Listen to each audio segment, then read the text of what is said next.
Welcome to friendly Fenway Park for Game 4 of a 4-game series between the Kansas City Royals and the Boston Red Sox.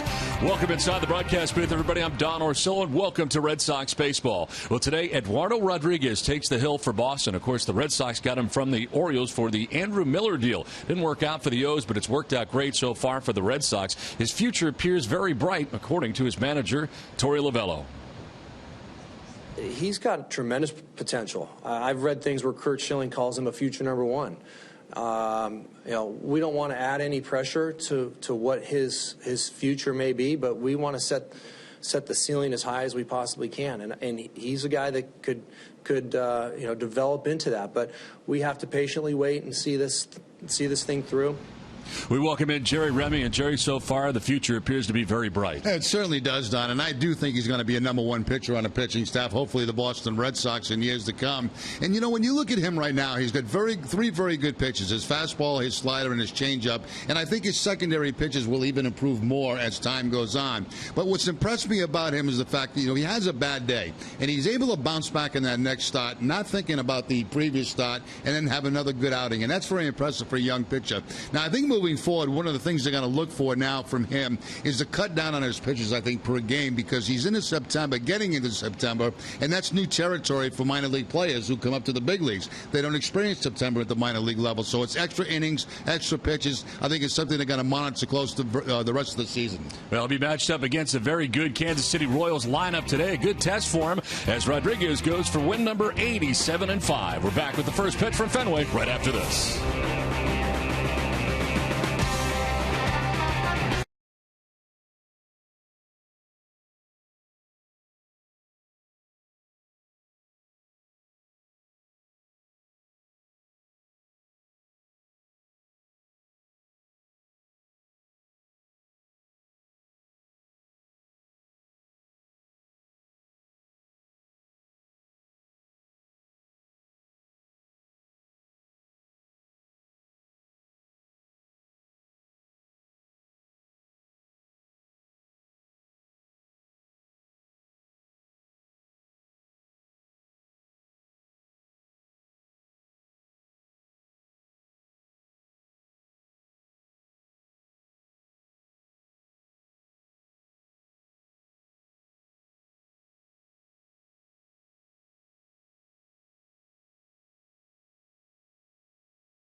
Audi. Experience the new Audi A3 today.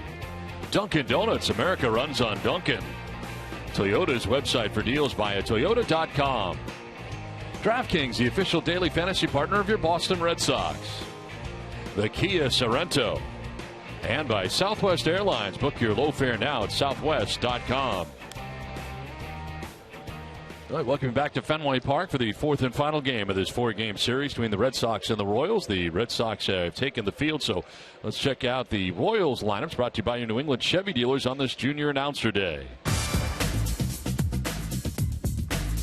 Thanks, Mr. Orsillo. My name is Tori, and I'm from Dorchester, Massachusetts. Here's today's Royals lineup. Leading off at shortstop, Alcides Escobar. The left fielder, Ben Zobrist, and center, Lorenzo Cain. At first base, Eric Hosmer, the DH, Kendrys Morales, and third base, Mike Moustakas. In right field, Alex Rios. At second base, Omar Fuente, and the catcher, Drew Gutierrez. Nice job, Torey, as standing in here, getting it started for Kansas City. Alcides Escobar leading it off. Escobar, the shortstop for the Royals, and the first pitch from Eduardo Rodriguez. He is grounded foul outside of third, and we are underway. The Red Sox starting pitcher presented by your local New England Audi dealers. 16th start for Eduardo Rodriguez, 7-5 with a 4.48 ERA, 68 strikeouts to 27 walks, and opponents sitting at 242 against him. An 8-inning effort, giving up just 1 run in the win against the Indians last time out. This one popped up foul off to the right, out of play.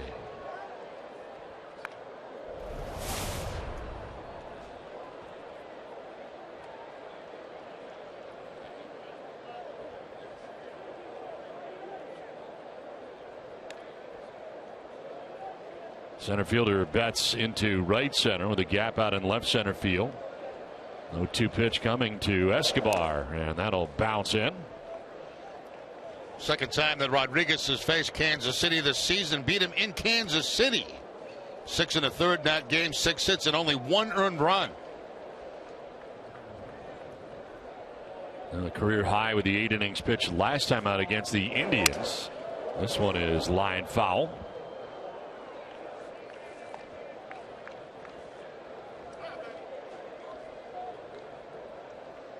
Jerry, I know you don't make much of the day-night comparison for Rodriguez, but it is staggering. It is. The numbers are incredibly different.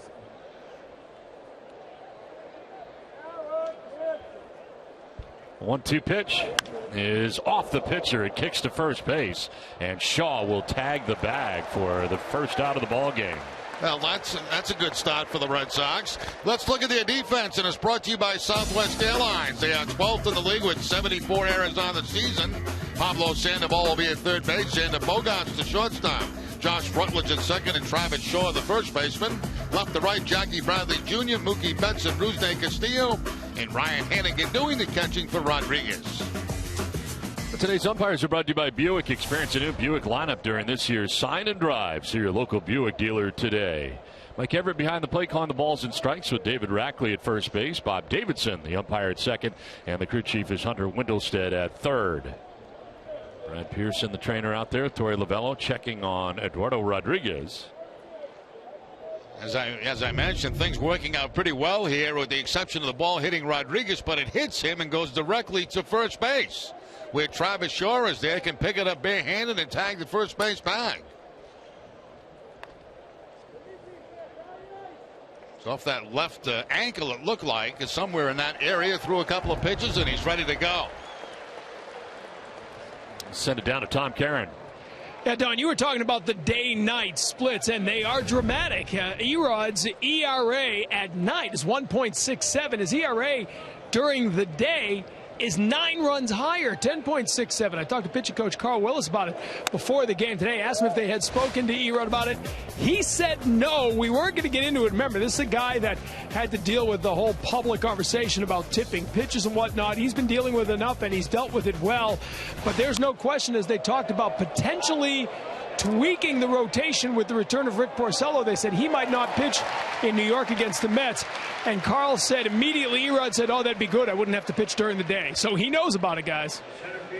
Well, it's tough to miss. There's no doubt about that. As you mentioned, the ERA at night, he is 6-1. He's lost only 1 time at night. During the day, 1-4 so far in his young major league career. I don't know how to explain that. I really don't. You know, this same thing with hitters. You know, well, this guy hit during the day, 330, hit 250 at night. I mean, I don't understand why. I don't get it. Now 2 down here in the first inning. Zobrist had fouled out to the catcher, and here is Lorenzo Cain, who takes strike 1. Change up that time from Rodriguez to get the first strike on Cain.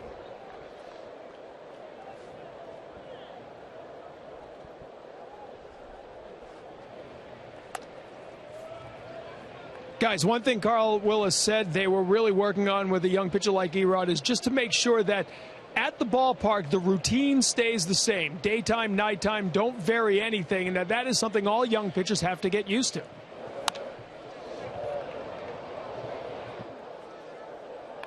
Now, Jerry, no doubt you talked about the routine that sort of changed for you as a player as far as day game to night game. And you get to sleep late generally on a night game, but you're used to playing many more night games than day games. Yeah, exactly. A good example is last night. I mean, by the time that was a long game, and by the time you get home, get to bed, you just don't go to bed right away. You got to unwind a little bit.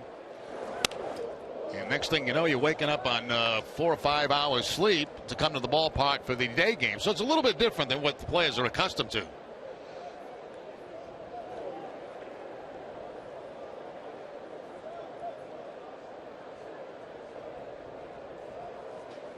Two to Kane.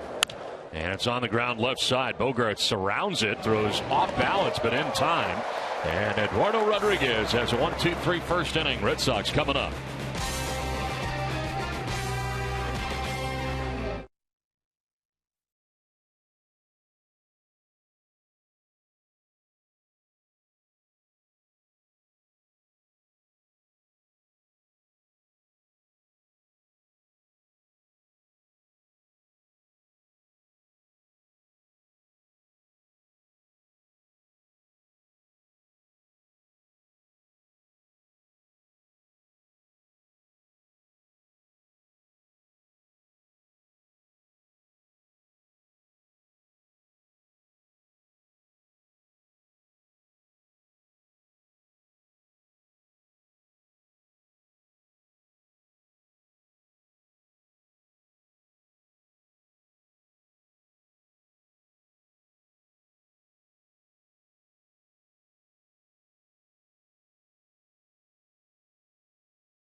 Go down in order in the first inning as the Red Sox coming up here to face the starter for the Kansas City Royals. Brought to you by New England Nissan dealers. Edinson Volquez on the mound. 26th start, 11-7 with a 3.20 earned run average. 114 strikeouts and 57 walks, and opponents hitting at .236 against Volquez.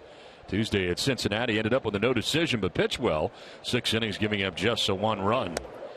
And Mookie Betts leading it off and taking strike 1. Betts coming in with an 8-game hitting streak.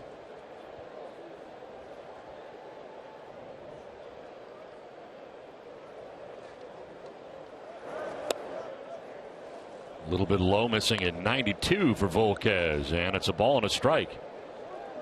Second time that Volquez has faced the Red Sox this year. Got a win against them back in Kansas City. You see the breakdown of pitches. Fastball at 52%. A lot of changeups.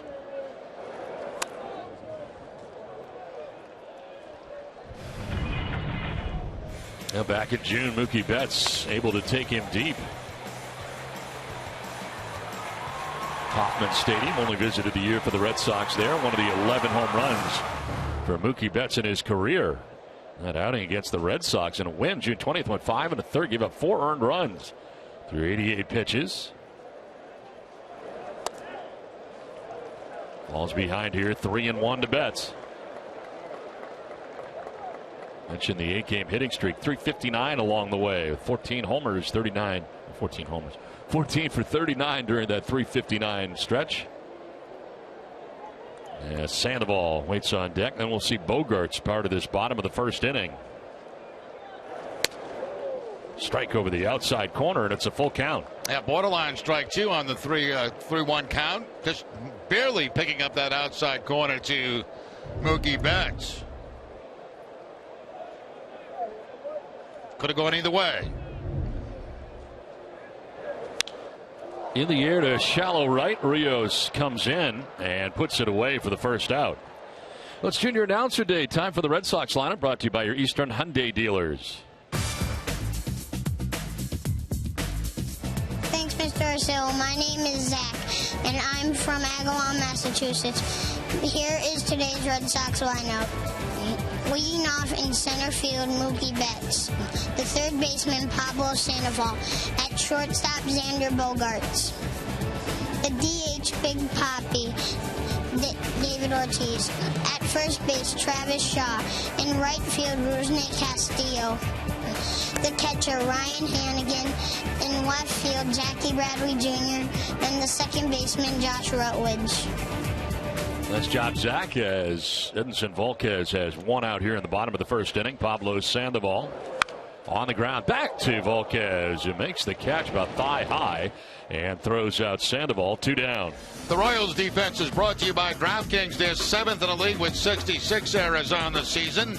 Mike Moustakas at third base. Alcides Escobar, the shortstop. Omar Infante at second. And Eric Hosmer, the first baseman, left to right. Ben Zobrist, Lorenzo Cain, and Alex Rios.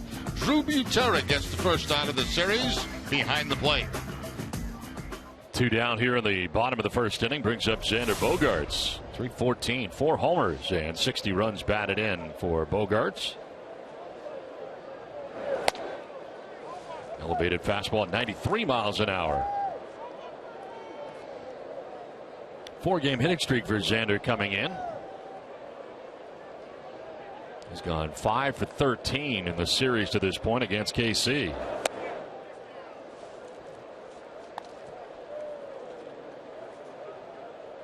RBI and a run scored during the series that today marks its 4th game of the series and the end of the homestand for the Red Sox.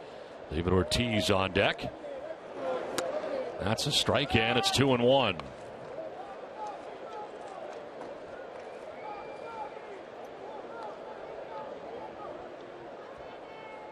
Volquez from Santo Domingo, the Dominican Republic, 31 years old. Broke into the big leagues with the Texas Rangers. That time with Cincinnati, San Diego, the Dodgers, and the Pirates last year. Grounded back up the middle into center field, and a base hit for Bogaerts. Extends the hitting streak to 5 games and is aboard with 2 down in the inning. Yeah, it keeps the Red Sox away from the 1-2-3 inning here in the first inning as Bogaerts gets a fastball, takes it right back up the middle for the base hit. Gets on top of a high fastball between the letters and the belt. Gets the hands above the baseball and hits the ground ball up the middle. So a 2-out single for Bogaerts, and it brings up David Ortiz at 267 with 26 home runs, 75 runs batted in. And into the shift go the Royals on the right side. They bring the third baseman Moustakas to the right side.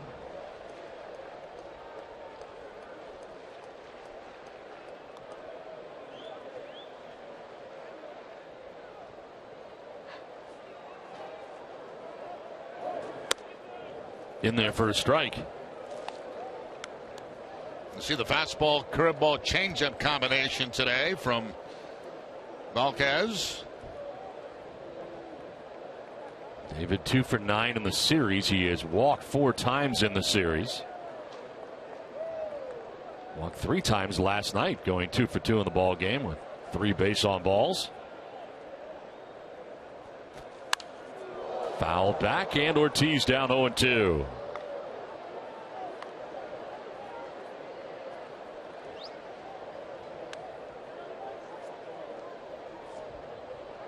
David with 26 home runs on the year, 20 against right-handers, 6 against lefties. Bats with Travis Shaw again batting 5th in the Red Sox order today.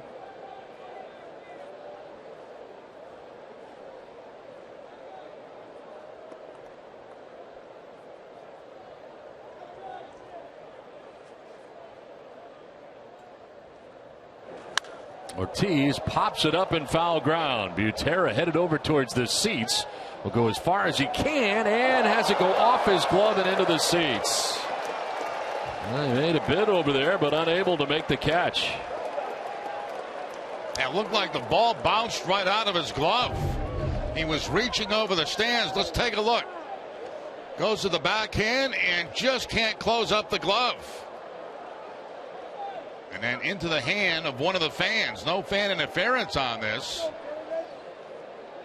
When the catcher reaches over in the stands, he does so at his own peril.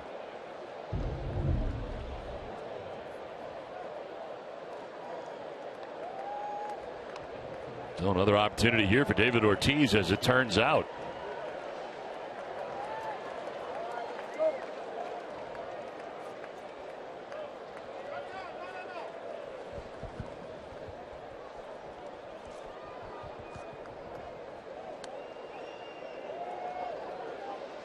David in the last 27 games at a cool .380 with 10 home runs last 27 games. 0-2 pitch. And that one's by Ortiz at 93 miles an hour. First strikeout for Volquez. Scoreless through one.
During the 75 season in their 124th game, the Red Sox beat the Royals 5-0. Bill Lee threw a 4-hit shutout and got the win for Boston.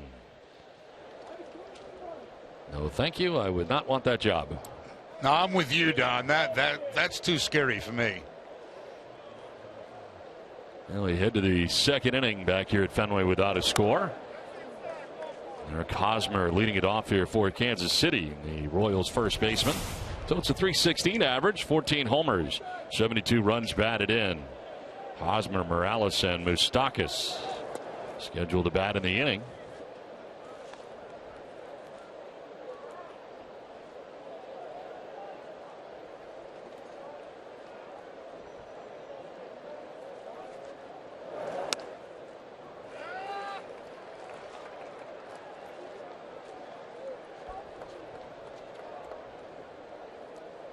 Hosmer hitting a .283 overall against lefties, but even better since mid-July. And he hits this in the air to center field. Betts out there waiting. He'll make the catch for the first out here of the second inning. 4 in a row, retired by Eduardo Rodriguez. Well, Tuesday, September 8th is Red Sox hat giveaway night presented by Toyo Tires. All fans in attendance will receive a special 1975 season hat. Visit redsox.com/promos for tickets. One down here in the second inning brings up Kendrys Morales. A DH at .286, 13 homers, and 85 runs batted in.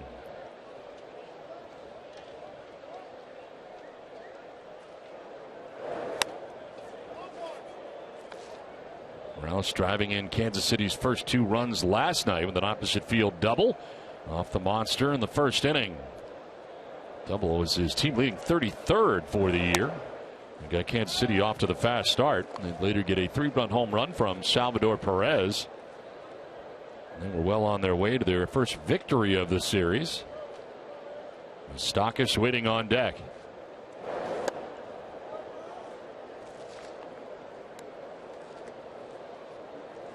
Morales ranking 3rd in the American League with his 85 RBIs. Second highest total of his career. Lines it foul back up into the grandstand, out of play.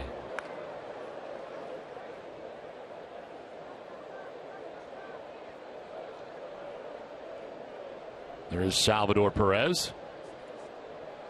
Hit a 3-run home run last night, part of the victory for Kansas City.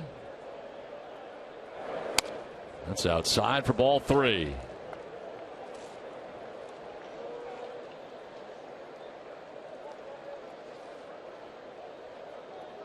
Morales last night with his 25th multi-RBI game.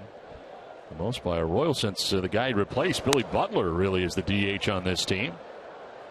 So that one's fouled off to the right again. Good battle here from Morales and Rodriguez.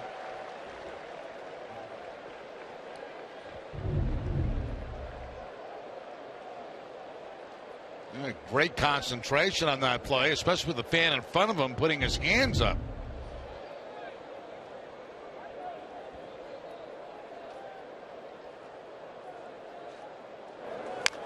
On the ground, foul by the Royals dugout.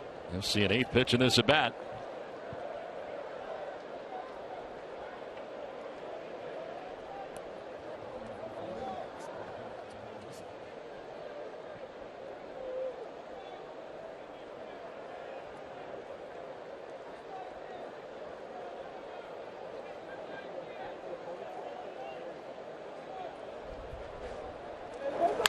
Morales cleans this up, but diving at third is Sandoval. And a good throw to get Morales. Nice play by the Panda down there at third base. 2 down. Now Sandoval obviously better going to his left than to his right. And right there, that ball just about by Sandoval. You can see him moving closer to the third base line. And then that ball's off to his left. So he has to go into the dive very quickly back to his feet to make the throw and record the out with no problem because the ball was hit so hard. One crossover step and a dive. 2 down, 5 in a row. Retired by Eduardo Rodriguez. A little help from his friends, and Sandoval with a very nice play at third base. Moustakas taking strike 1. Singled, walked, and scored twice in last night's game. Did he go? No, says Hunter Wintelstedt, third base umpire.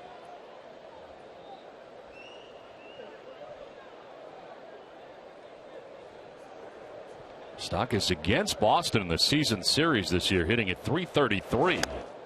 And fooled on that fastball running away. And so far, everything away from Moustakas. The first 3 pitches on the outside or outside part of the plate.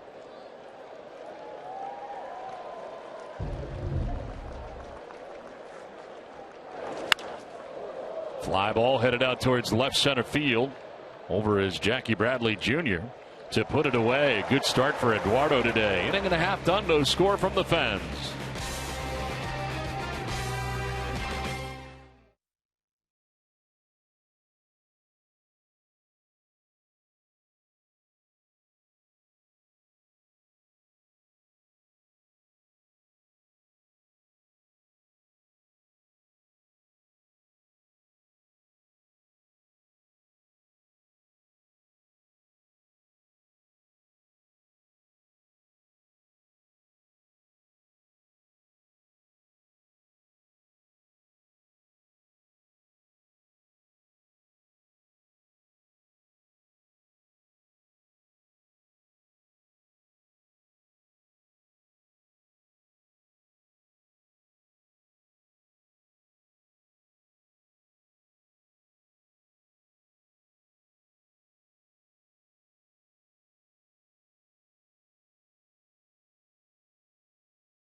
Boston Red Sox baseball on NESN is brought to you by the Scion TC. The new movie No Escape in theaters everywhere Wednesday. And by Digital Federal Credit Union. See what DCU can save you. Bottom of the second inning back at Fenway Park. Travis Shaw to lead it off. Rusney Castillo, Ryan Hannigan expected against Edinson Volquez. And a breaking ball missing up top. Shaw had .351 to start the day. 6 homers and 13 runs batted in. He was 0 for 5 in the ball game last night. Snapped a 6-game hitting streak. RBIs though. 9 RBIs in 9 games so far in the homestand.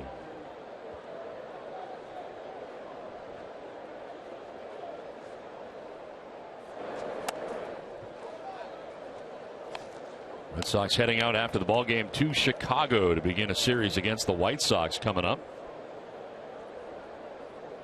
Play 3 in Chicago against the White Sox Thursday and off day, and then 3 against the Mets in New York before returning home to Fenway Park. 2-2. A lot of New York going on. You know, we got the Mets over the weekend. Then I think the Yankees come into town after that. A lot of New York.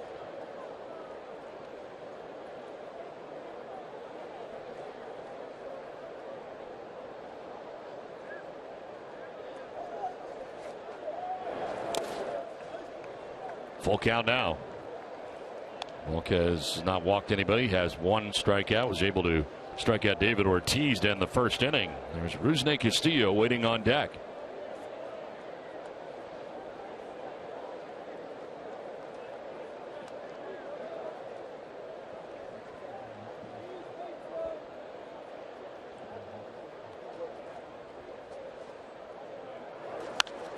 In the air down the right field line, a foul ball.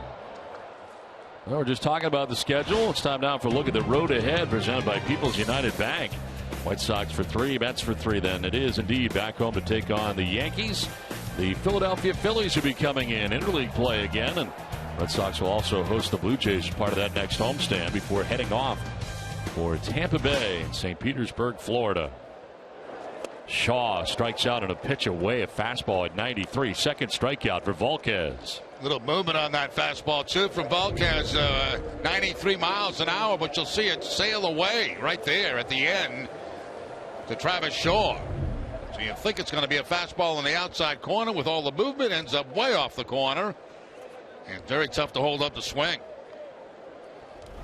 One down for Rusney Castillo. 286, 4 homers, 19 runs batted in.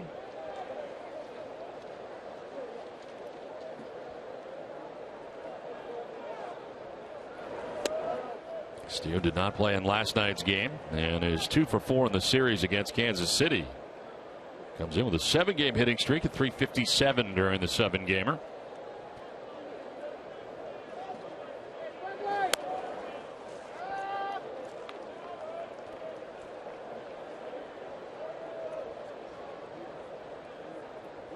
Ryan Hannigan batting out of the 7 spot today, waits on deck.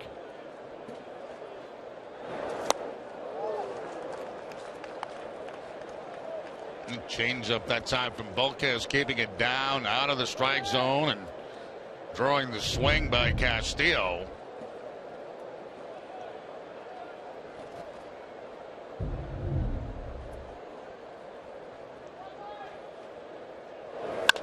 Chopped up over the mound, and the second baseman Infante will just kind of flip it towards first on a bunch of hops. No chance to get Rusney Castillo. Yeah, Rusney now with an 8-game hitting streak. First at bat, ground ball up the middle after looking bad on a changeup. They come back with a fastball, and he's able to top it right back up the middle. Really no chance for Infante at second base. Kind of rolls it to first base on this throw. I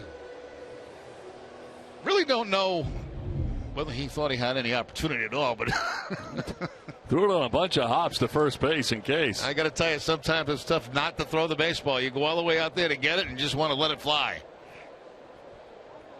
So 1 on, 1 out. It brings up Ryan Hannigan.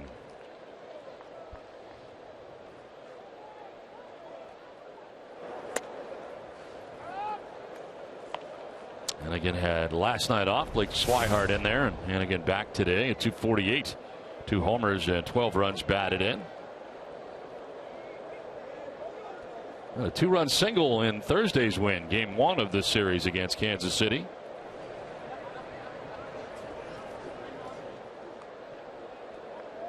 Royals double play depth in the infield. And Hannigan looks at strike 2. Hannigan 0 for 6 in his career against Volquez. But 8 games in August, .310 average.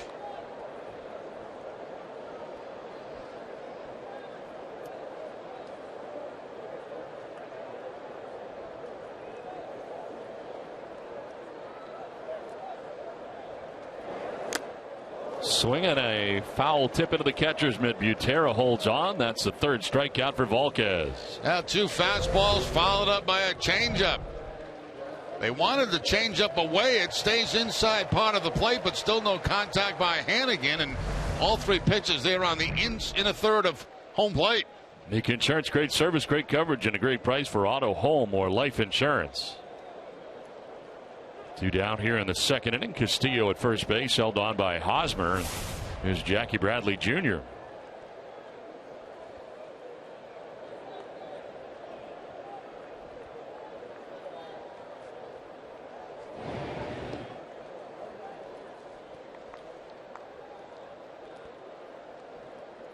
Now Bradley, this time around, since being recalled, has started 21 of the last 22 games. So that's being called up at the end of July the 29th. Now he sends this to left center field, and that's going to get down. And by Zobrist to the track of the wall. Castillo coming around from first base. He will score the game's first run. Red Sox lead it 1-0.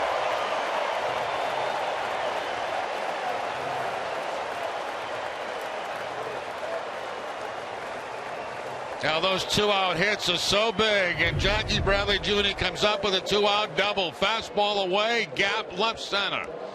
I really like that swing. You know, that's the swing where a year ago he'd still try to pull the ball, and the result would have been a ground ball to second base. This year, he's taking it going with it, and picking up extra hits.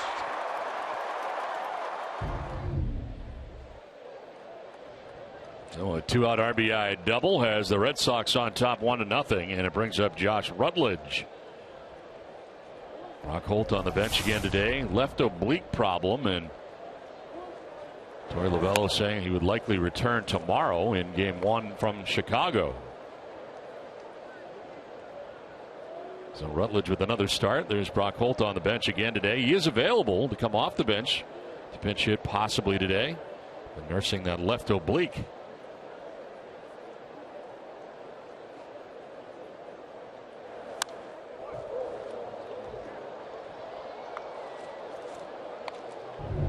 One more look at the 2-out base hit by Bradley Jr. as he finds that gap between Kane and Zobrist. Zobrist tracks it down, and Rusney Castillo's speed from first base. He has absolutely no problem scoring to give the Red Sox a 1-0 lead.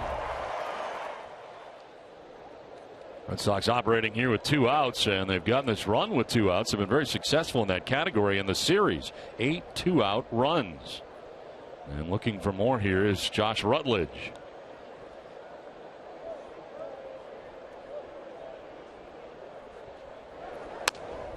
On the corner. Just did paint it. 4 for 10 against Kansas City with a home run, a couple of RBIs, part of that 2-run shot.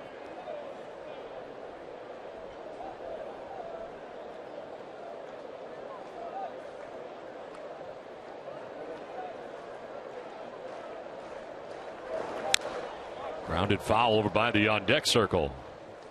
Well, Thursday night, catch the Pawtucket Red Sox as they visit the Buffalo Bisons. It's live at 7 p.m. and it's right here on NESN.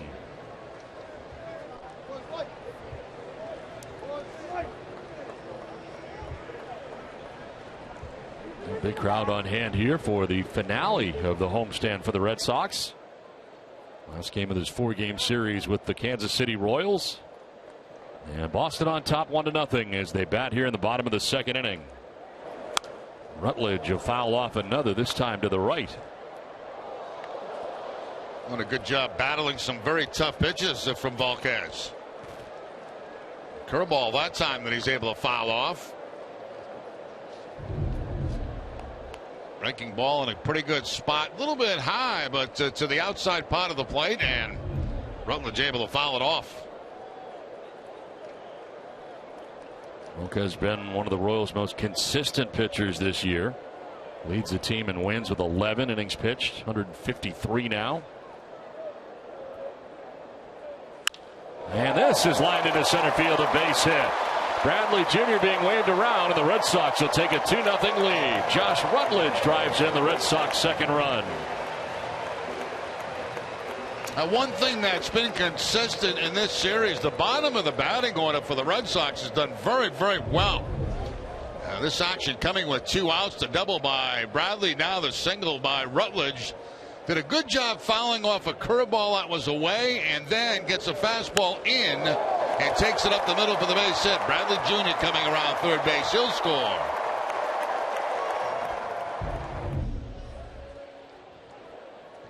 9 2-out runs scored now in this series for the Red Sox, and 2 coming in this inning. Now the top of the order, Mookie Betts, as the Red Sox go second time through against Edinson Volquez. Fly ball struck well to center field. Back goes Lorenzo Cain at the wall. He will make the catch. So Betts is retired. Red Sox are gone, but they get a pair and lead it 2-0.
That help industrial plants throughout the Northeast run at optimum efficiency. Did you know FW Web did that? Learn more about this proud Boston Red Sox sponsor at fwweb.com. Eduardo Perez, or Rodriguez I should say, now has a 2-0 lead in this game. As Alex Rios, 242, 2 homers, 22 runs batted in. Leading it off here for Kansas City. Ground ball back up the middle into center field. A base hit for Rios. So there's the first hit of the day for Kansas City. Rios now with a 5-game hitting streak as he gets on top of a high fastball from Rodriguez. There's that fastball up about just above the belt, and Rios takes it up the middle for the leadoff base hit here in the third inning. First hit of the game for the Royals. First base runner as well as Omar Infante now checks in. Second baseman at 215 with a home run and 33 runs batted in. That's out of the 8th spot. First time from the stretch on the day for Eduardo Rodriguez.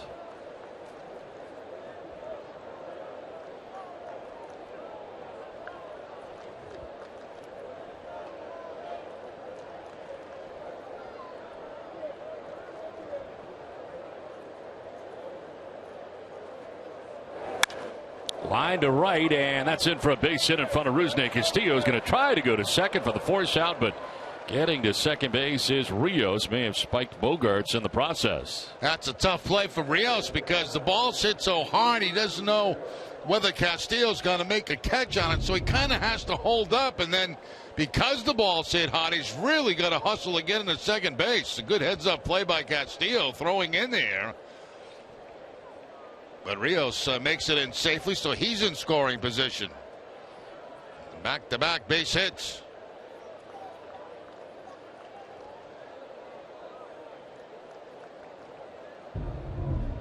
So 2 on, nobody out. Drew Butera batting out of the 9 spot. Coming into the corners, and he does drop the bunt down, and it is a fair ball.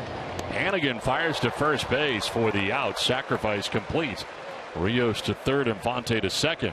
Nice job there by Butera, hitting out of the 9 spot, hitting below 200 at 188. So they ask him to bunt, to sacrifice, and very good fundamentals right there on the sacrifice attempt. Gets the ball down the third base line, then Hannigan makes a good throw to first base to get the out. But the potential tying run moves into scoring position at second base, second and third. Now Alcides Escobar digging his way in as Eduardo Rodriguez about to go second time through now. Alcides Escobar grounded back to Rodriguez in the first inning, 0 for 1.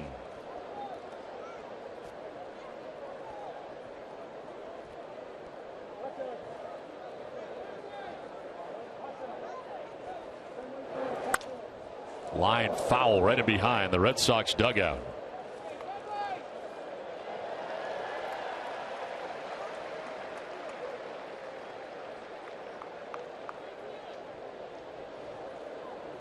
Rios at third base, Infante at second with 1 down here in the third inning.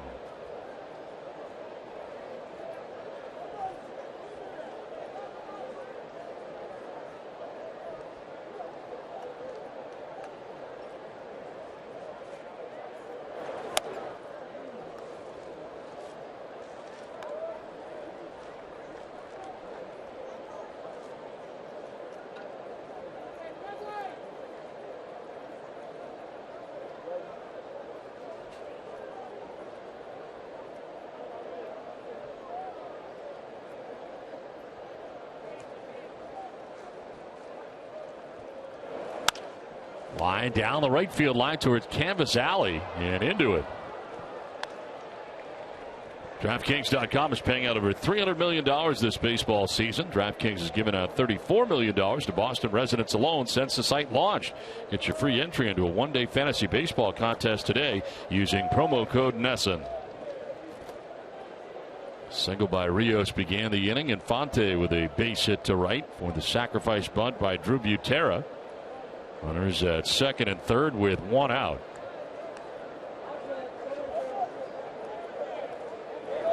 Now Escobar hits a fly ball out to left center field. On the run is Bradley. He'll get there, turns and fires towards third as tagging and scoring is Rios. And the Royals are on the board. It's now 2-1 Boston as Kansas City gets one back.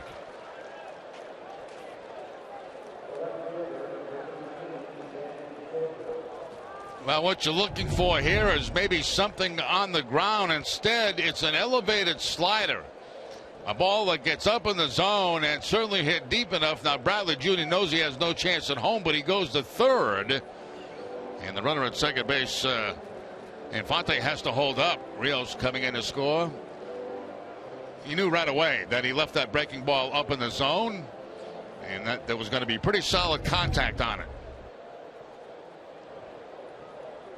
So 2 down, Infante at second base, and here is Ben Zobrist.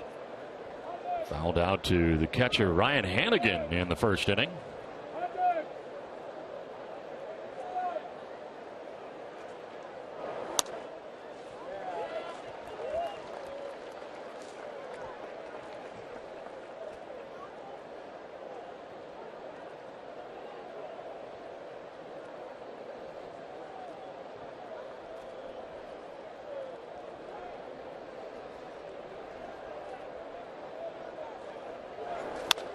On the ground towards Rutledge, who is positioned perfectly at second base, and he takes care of business as the Royals pick up a run. It's 2-1 Boston.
Local Dunkin' Donuts franchisees are proud to give back to the community in which they live and work. Today we welcome the Little North Attleboro League Challenger Division to historic Fenway Park.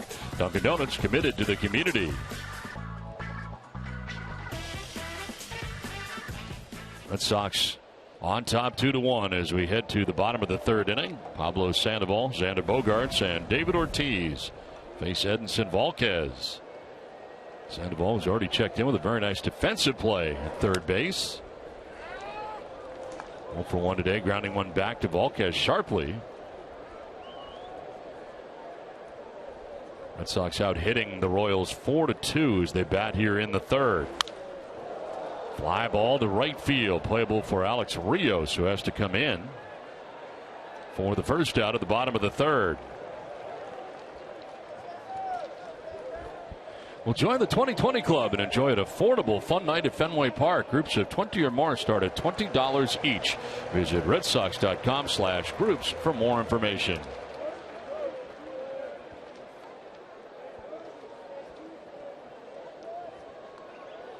One down here in the third inning, and it brings up Xander Bogaerts. Single to center field back in the first inning. Red Sox with 3 singles in the game and a double.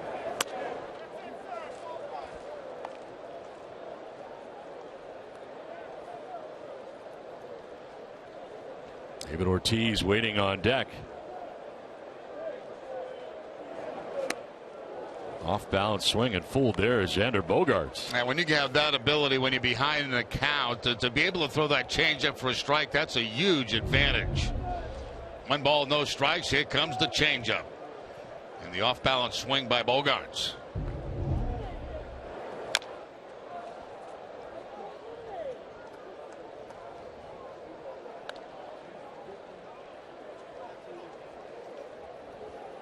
Xander in 6 games against Kansas City at .417. Already has a hit today with that base hit in the first inning.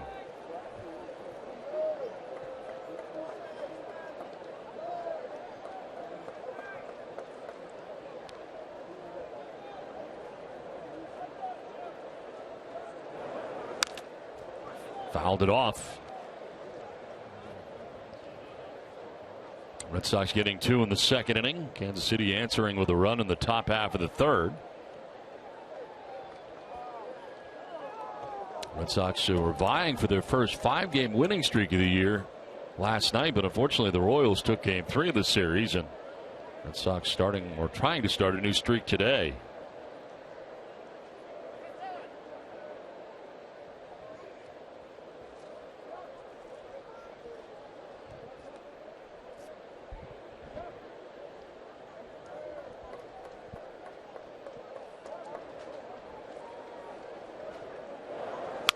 On the ground is short. Escobar plays the low hop and throws out Bogaerts for the second out of the inning.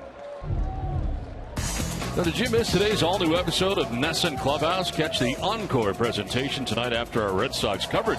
Nesson Clubhouse is presented by Delta Dental of Massachusetts.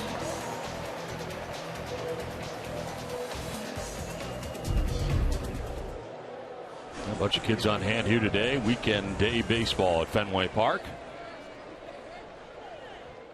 2 down in the 3rd inning for David Ortiz, who struck out swinging in the 1st inning. One of 3 strikeouts for Volquez so far in the day. It's funny, you hear tones of the ballpark, and I always felt like Sundays were the best because you had more kids at the ball game on Sunday. You didn't have those hardcore boo-birds from Monday to Friday. A little friendlier Fenway on Sunday? Yeah, it always seemed to be.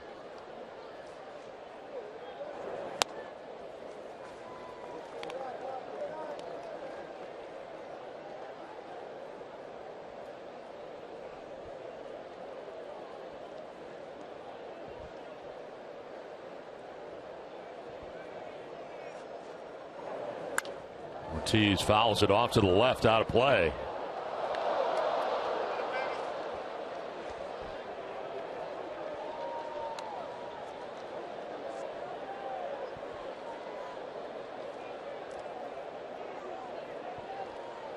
Royals shifting on the right side here on David.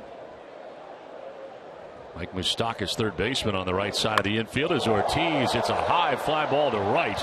Rios going back onto the track to make the catch in front of the wall. David gives it a ride, but he's out number 3. It's 2-1 Red Sox through 3.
Helps make good things happen. Watch out. Good things are happening to local people at easternbank.com/goodthingshappen. Now back in Boston, where it's been overcast and a little bit on the muggy side today. Red Sox have a 2-1 lead. To the 4th inning we go. Lorenzo Cain leading it off. Kane takes strike one. He is 0 for 1 today. Grounding out to Xander Bogaerts at shortstop in the first inning.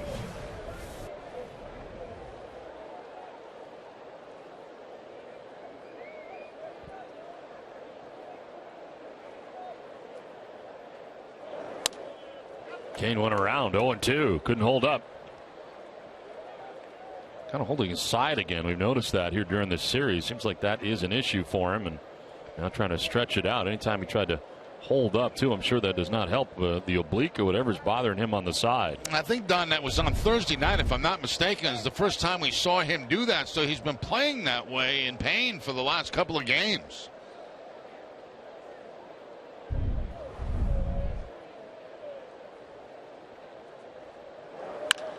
Now grounder up the middle. Rutledge was playing him in that direction and throws him out for the first out of the fourth inning. Well, today's Cold Hard Facts are brought to you by Clean Crisp Coors Light. The Royals are 11-12 against the American League East teams this season. They are 63-36 against all other divisions in baseball.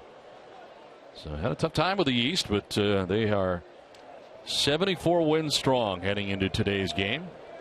Only the St. Louis Cardinals with more wins at 77 victories to start the day.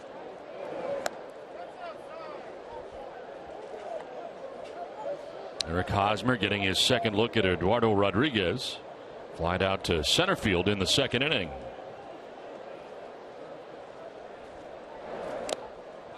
It's just a fog, a haze making its way across Fenway Park here right now. That's kind of strange for this time of year. A sea breeze coming in from center field and bringing in some fog with it off the ocean.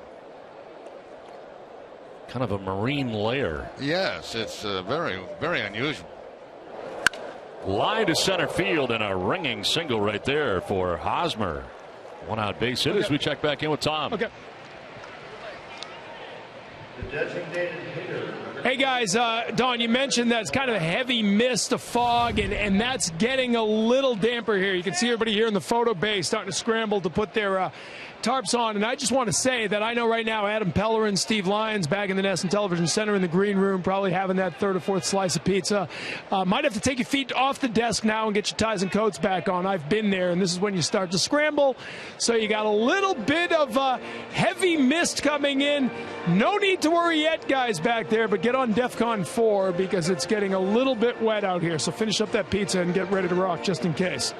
So it's go time right now if you're part of that set, is what you're saying. That's what I'm saying. And obviously, I'm sure they wouldn't have any seafood in the green room even if I'm not there. I hope they're still following the rules. But no fish allowed. But they need to get ready. Yeah, no fish allowed in the green room. Now, right now, a mist falling here at Fenway Park. Easy for us to say, sitting in the comfortable booth that we are in.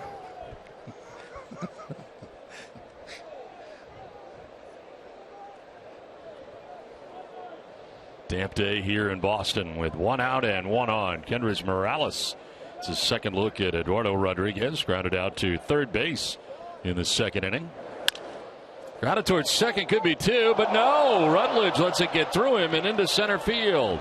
Throw to third base is going to be close, but it gets away and into the Kansas City dugout. They will award the plate to Hosmer, and that was not pretty all the way around for the Red Sox as the Royals tie the game 2-2. I can get a double error on this, an error on Rutledge. First of all, if he makes the play, they've got the easy double play to get out of the inning. The ball gets by him, and then the throw from Mookie Betts is going to get by Sandoval and go into the dugout of the Kansas City Royals. So a gift run right here. They should have been out of the inning. The ball going right under the glove of Rutledge. Hosmer continues on the third base. Now there's the throw getting by Sandoval. And he's able to get up, scramble to his feet, and get home.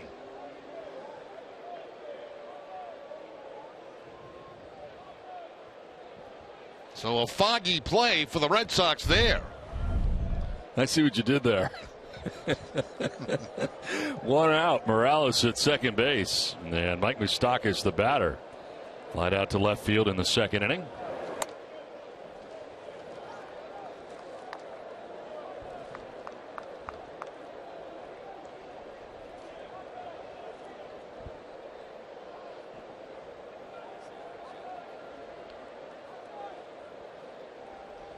So an error charge to Rutledge on the play, error charge to Betts on the play.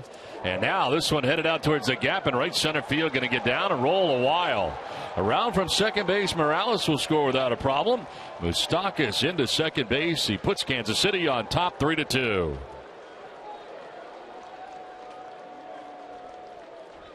And that breaking ball again stayed up for Rodriguez. He's had a couple of sliders that have been higher than he would like them. And here's one right here to Moustakas. Now, Moustakas, give him credit. That ball's away from him, but he's still able to cover the plate and then drive that ball in the gap in right center field.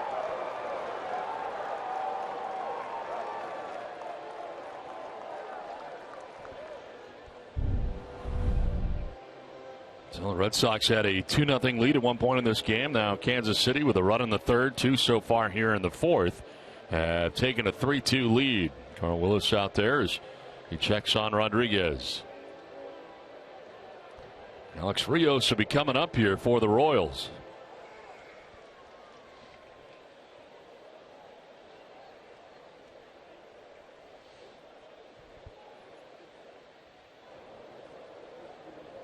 Rios singled and scored in the third inning.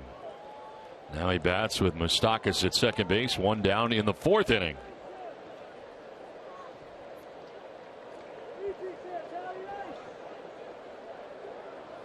'50th pitch of the game for Eduardo Rodriguez. And it's in there for a strike.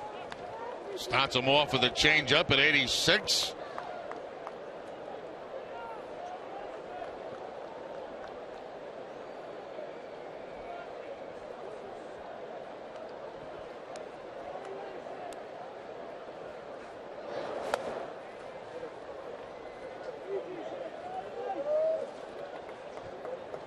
No strikeouts today for Rodriguez so far as he works here 3 1/3 deep into his outing.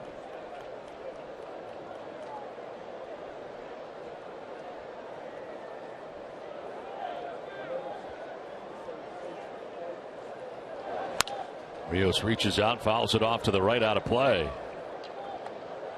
Don't miss WB Mason Extra Innings live right after the game. Adam Pellerin and Steve Lyons will break down today's game. You'll hear from Eduardo Rodriguez, whatever, whenever, wherever. Who but WB Mason? One out, Moustakas at second base, and Alex Rios batting here. The count of 1-2.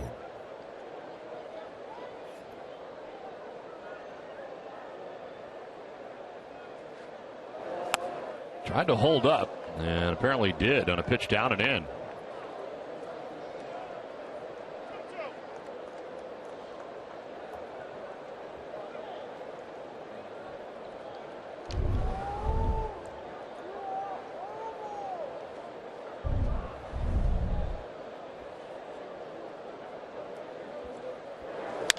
Reaches out, grounds it by the mound to Rutledge at second base. Able to throw out Rios.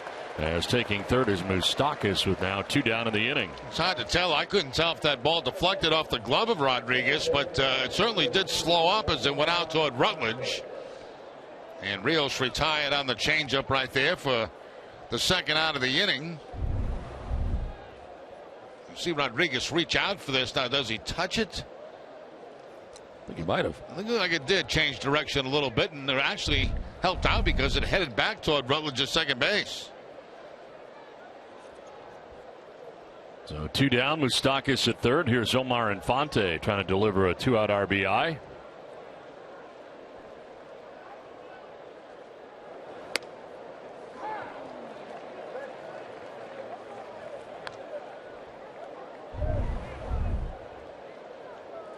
One more look at that ground ball up the middle and the glove reaching out. And yes, it does just get a piece of the glove.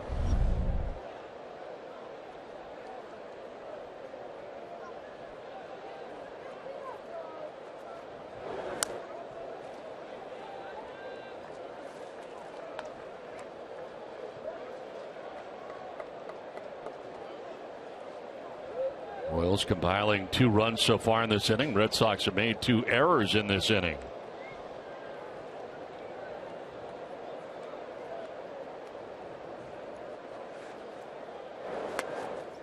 Down and in, 2-1.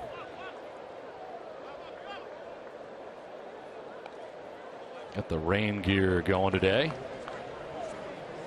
As a light mist falls here at Fenway Park right now.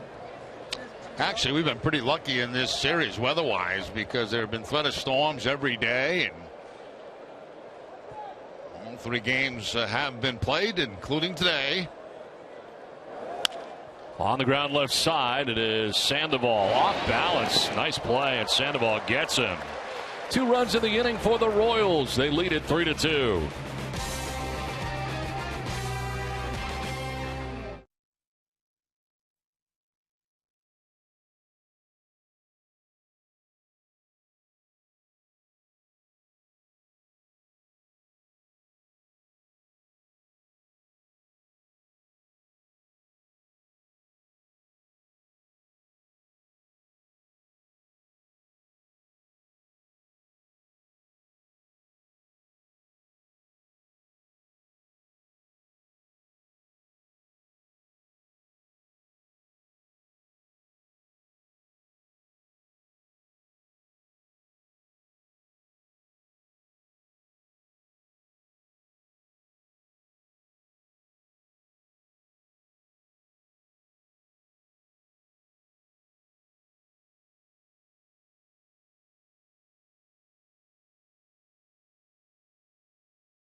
Free checking account with Eastern Bank and get $100. Just text money to 36698. Message and data rates may apply. Now it's on to the bottom of the 4th inning back at Fenway Park. 3-2 Kansas City on top of the Red Sox. Both teams with 4 hits. And look out. Pitch inside, and saying that he got hit was Shaw. He felt he got hit on the wrist, and they are going to give him first base. So Mike Everett did not make the initial hit batsman call, but Shaw showing him his arm, and then he did. My question is, did he bunt at this ball? No, he was pulling it back.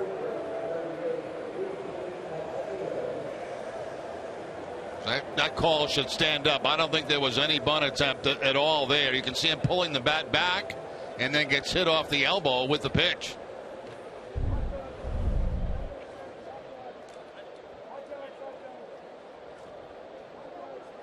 No argument from Ned Yost as Shaw at first base to begin things here in the 4th inning.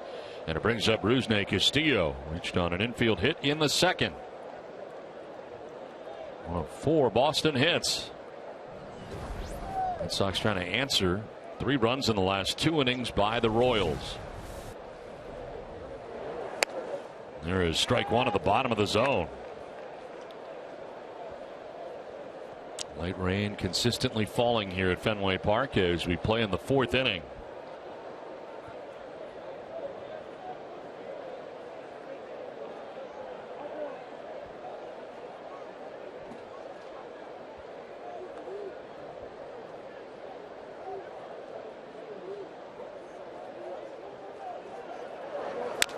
Steele fouling it off, finds himself down 0-2.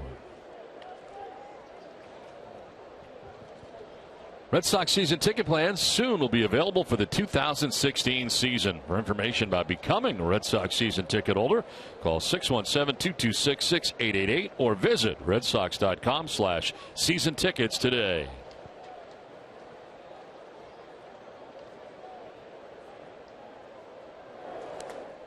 Bouncing in and blocked by Butera. A lot of change-ups in this at bat to Castillo.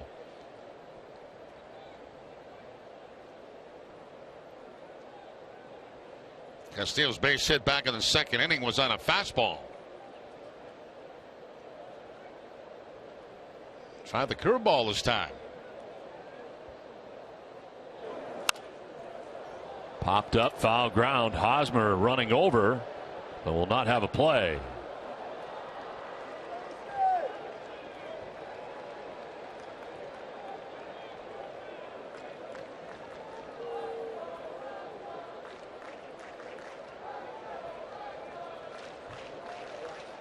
Travis Shaw hit by a pitch to begin the inning at first base to lead things off here in the bottom of the fourth inning. Rusney Castillo with a count of 1-2.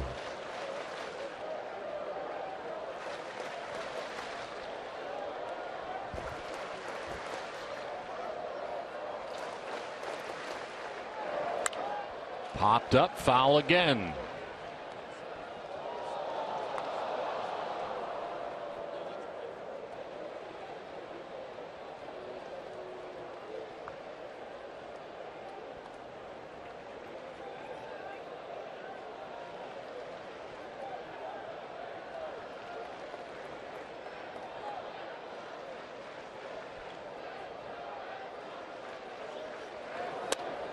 Down and in, 2-2.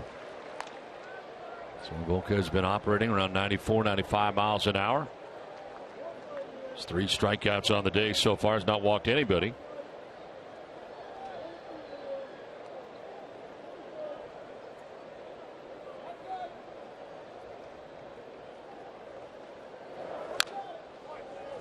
Fouled off, still 2-2. Back to the changeup again. Yeah, pretty good job too by Castillo fouling off these changeups. This is a pretty good one. This one's down a little bit out of the strike zone, I believe, and Castillo able to top it and foul it off.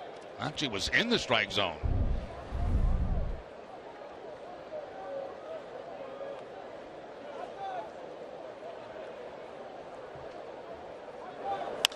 On the ground towards shortstop, Escobar will go to second for 1, on to first for 2. A double play. So they erased the hit batsman there, and what was to be a good start to the inning for the Red Sox. Now 2 down. Volquez completely changed his approach in that at bat against Castillo. A lot of breaking stuff, change-ups, curveball. It was a curveball that resulted in the ground ball to shortstop and the double play. So 2 down here in the fourth inning, and brings up Ryan Hannigan. Hannigan struck out swinging in the second, 0 for 1.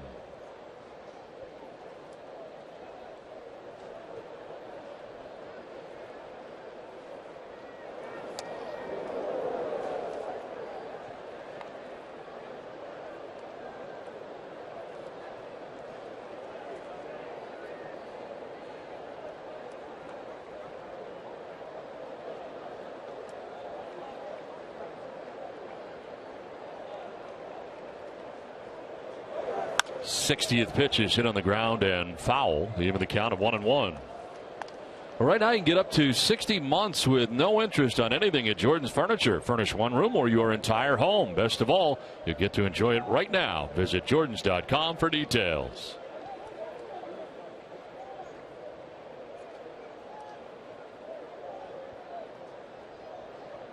Ryan Hannigan, a strikeout victim in the second. Now takes ball 2 in the dirt, and Volquez frustrated.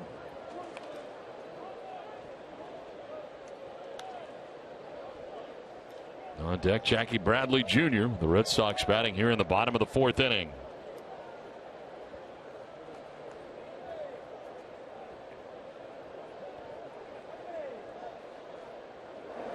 We're talking about the problems that Eduardo Rodriguez has had during the day. Volquez has not shared those problems. He has a 2.43 earned run average during the day, and opponent's sitting at just 195 against him in 7 daytime starts.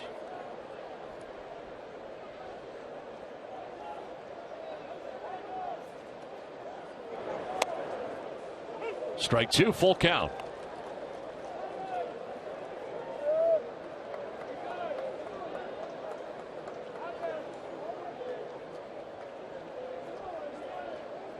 And again, in request time, and backs out.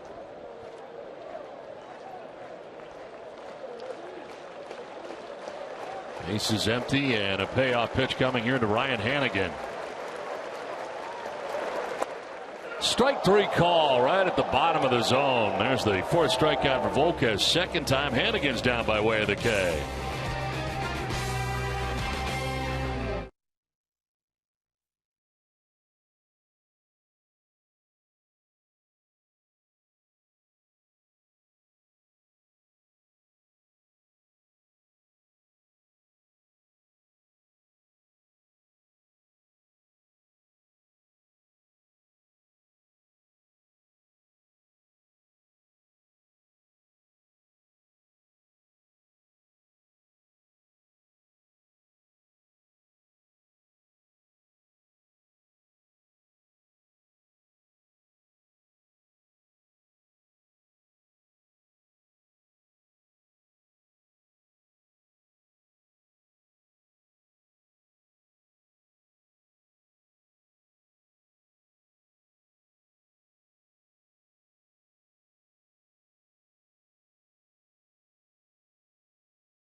Which outfield position is the hardest to play at Fenway?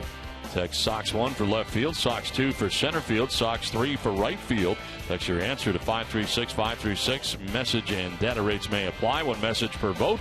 Visit NESN.com/terms for terms and conditions, as well as privacy policy. And Jerry, really all 3 places have challenges. Yeah, they certainly do. You have the left field wall in left field, you have the triangle in center field, and then you have a big wide right field.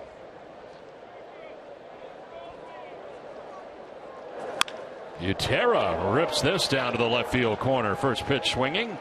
Headed for second base as Bradley takes it out of the garage door. And Utera into second base with a double to begin the 5th inning. Let's check back in with TC. You know, guys, you just asked the question about which field is toughest to play, and you just saw Jackie Bradley Jr. having to get over there and deal with the garage door. I spoke with JBJ before the game here about that very issue, and he's obviously made great catches. See the center field catch out in Detroit. Diving catch here and left, and then last night, pretty impressive catch here, and he told me he had to quickly analyze, was that going to be on the fair side or foul side of the pesky pole? He was able to get over to the what would be foul side, the short side. But he said the toughest challenge is learning to read it off the bat from 3 different angles. Jerry, how difficult is that if you're a center fielder where it's coming right at you to play those corner infielders and watch the different read off the bat? Yeah, Tom, it's really difficult. I mean, you know, at center field, you can see, obviously, the location of pitches, whether they're inside, outside, and that helps you get a jump on the baseball. You can't see that on the corners. And I think that's the biggest adjustment that an outfielder, especially a center fielder, has to make in changing position. And it's just like an infielder. I mean, if you move from second base to shortstop, the angles are completely all different for you. Same thing in the outfield. So it's incredible to me, you know, that he has been able to play all 3 the way that he has. Sacrifice bunt laid down by Escobar gets Butera to third base. Infield in now for Boston. And Zobrist, 0 for 2 in the game, has fouled out and grounded out. And we take for granted sometimes that, you know, you're just moving a guy from one position to another is no big deal. Well, it is a big deal. It's the amazing part of what Brock Holt and Mookie Betts and they've been able to accomplish the last couple of years, and it's amazing. It just doesn't happen the way it's happened. No, we have been spoiled, I think, by both those guys, moving, from second base infielders to outfield positions and playing them very well. I mean, almost never missing a beat, and that's tough to do, really tough to do. This guy at the plate has made an all-star career of it as well, and Ben Zobrist. In the dirt, and it's a ball and 2 strikes.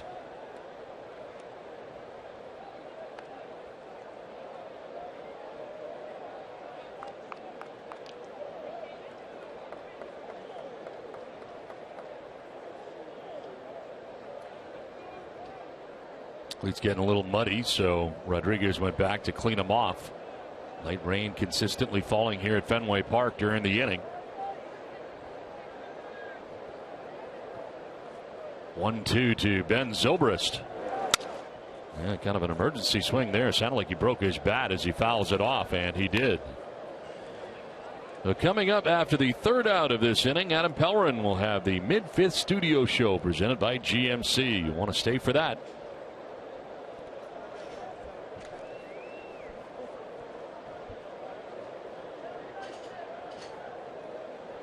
One out, Butera at 3rd. He led off this top of the 5th inning with a double to left right down the line on a sharply hit ball. Bouncing in, kicks off a Hannigan, but Butera remains at 3rd. Nice play there by Hannigan. Not an easy pitch to block either. That ball bounced, I believe, in front of home plate, as you can see right there, and then right off the stomach of Hannigan up that first base line.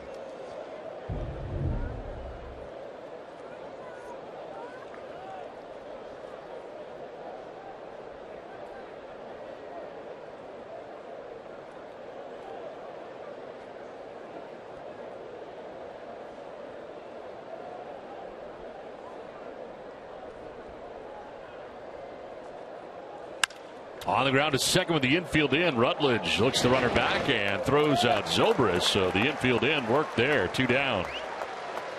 And no contact being played with the runner at 3rd base. They just hold him there with the infield in. And you can see Rutledge going down to one knee to make sure that ball doesn't get through. So now the infield with 2 outs can move back. 2-way Lorenzo Cain coming up. 0 for 2 in the game. He is grounded out to short, grounded out to second.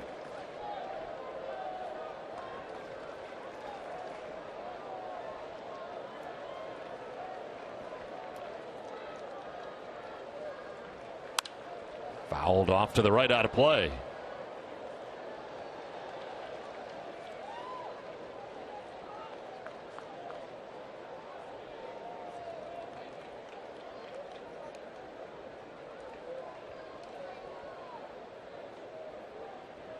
Butera gaining his walking lead off 3rd base. 2 down here in the 5th inning.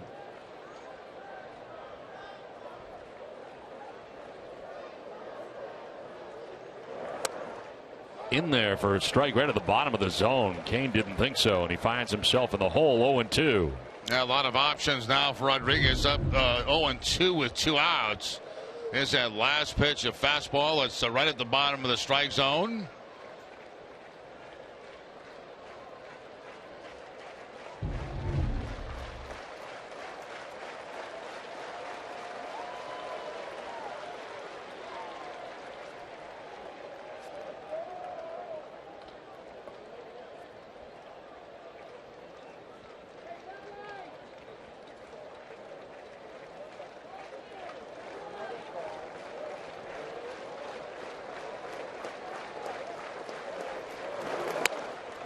Outside, Cain not chasing the 94-mile-an-hour fastball. Cain has grounded to short today, grounded out to second base in 2 previous at-bats. Batting here with Butera at 3rd base, 2 down in the 5th.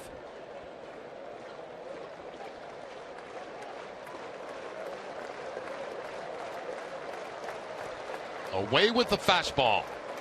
70th pitch for Rodriguez. And it's fouled off down the right field line, out of play.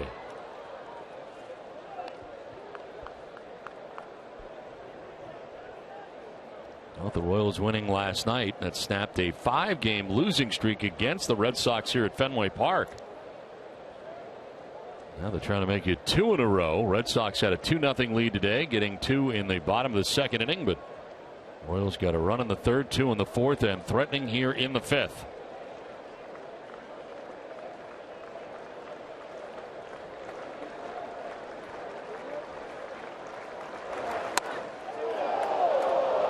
Two and two.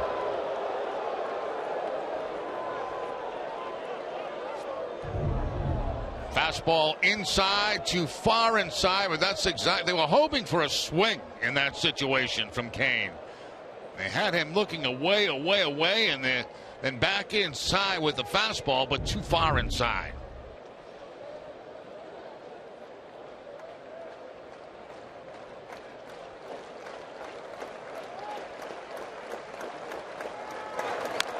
Kane fouls it off.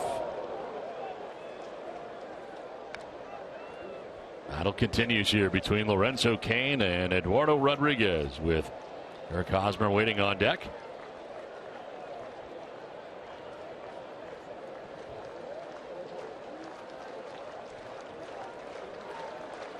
Utera doubled to begin the inning. A sacrifice bunt by Escobar got him to 3rd. Zobrist grounded out to 2nd with the infield in.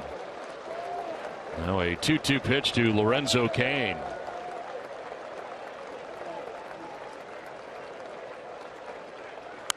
And another foul. He will now see an 8th pitch in this at bat. And that pitch count rising now for Rodriguez up to 73. As we mentioned earlier in the open, he may only go 90 plus today in this game today, because last time out threw 114 pitches, and they want to manage his pitch count. You're getting into an area that he has never been before, as far as beyond August and well into September. Yeah, that extra month is big. You know, a lot of innings pitched, a few more starts.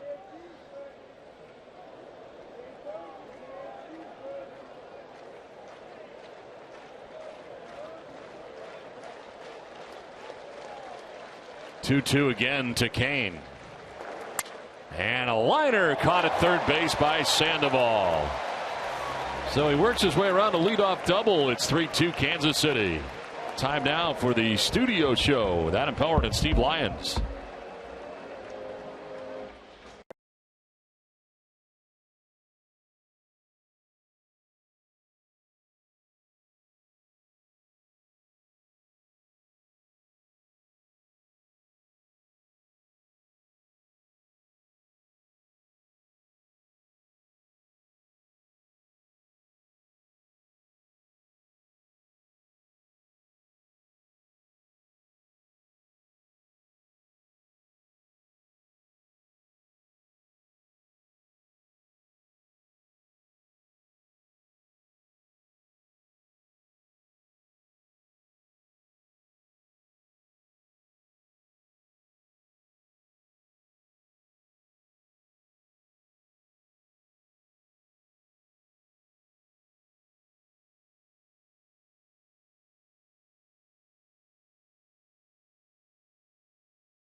Fenway Park. Light rain has been following here better than an inning now.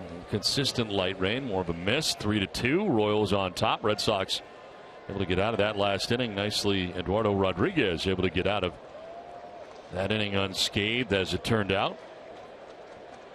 It is a 3-2 Royals lead as Jackie Bradley Jr. leads it off for the Red Sox here in the 5th. Bradley with a double and an RBI in the second inning. Also scored a run. His last 10 hits now have all gone for extra bases.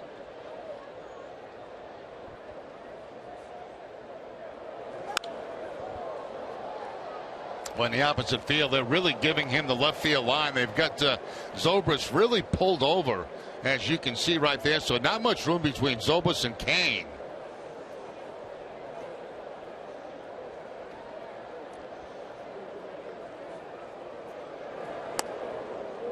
Top of the zone for a strike.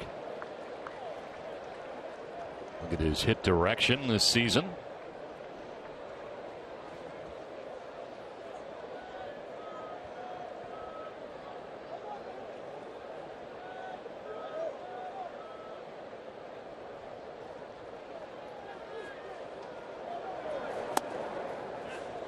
Two balls, two strikes. 93 in the fastball and missing from Volquez. Josh Rutledge and then Mookie Betts expected here in the bottom of the fifth inning. Swing and a miss, and it got away from Butera briefly. So he's got to throw out Bradley, and does. That's 5 strikeouts for Volquez. One down here in the fifth inning. And 5 strikeouts for him, and 2 of those 5 have been on changeups. One to Hannigan in the second, and this one to Bradley in the fifth inning. Changeup that's going to be down and in and off under the strike zone.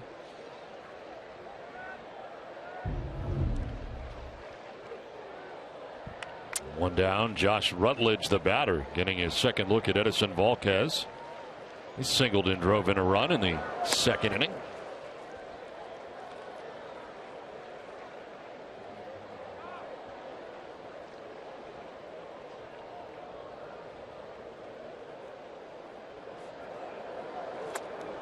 Off balance swing there has him down 0-2.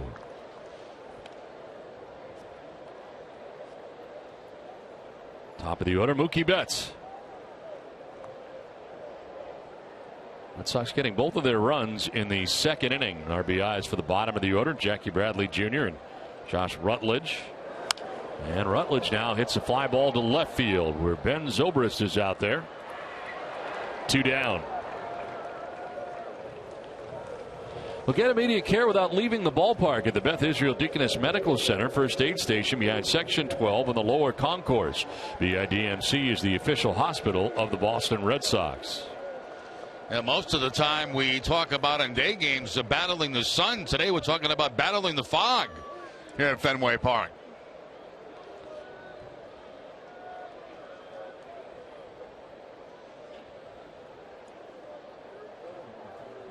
Two down for Mookie Betts. He has flied out twice. Flied out to right in the first, flied out to center in the second as he takes strike one right down the middle. No walks today for Edison Volquez so far. Does have 5 strikeouts. And ahead 0-2. We should have a foghorn every time a ball goes up in the air right now, right? Yeah. Let outfielders, infielders knew the ball's upstairs. Kind of reminds me of doing games at Hadlock Field in Portland, Maine, where the fog would roll in there as well. The Red Sox Double-A venue.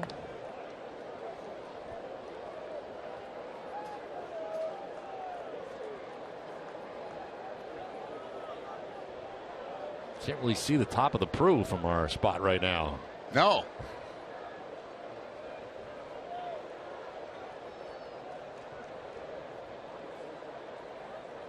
No 2 to Betts. Thought about it, but holds off. A pitch down and away.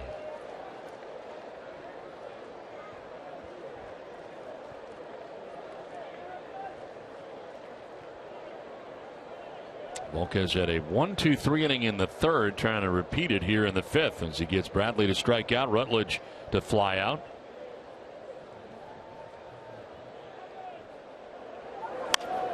Popped up in the infield right side. Omar Infante, the second baseman, on the dirt, will put it away. And Volquez does have a 1-2-3 inning. It's 3-2 Kansas City at the end of 5.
3-2, Kansas City on top of Boston as we head to the top half of the 6th inning. Eduardo Rodriguez's pitching line is brought to you by Ace Ticket. 5 innings, 5 hits, 3 runs, 1 earned. And 2 errors in that 4th inning that were costly. No walks and no strikeouts. Pretty unusual for Eduardo as we head here into the 6th inning. And Eric Hosmer leading it off and grounding 1 foul. Hosmer 1 for 2 today. He's flied out to center, singled to center, and scored a run.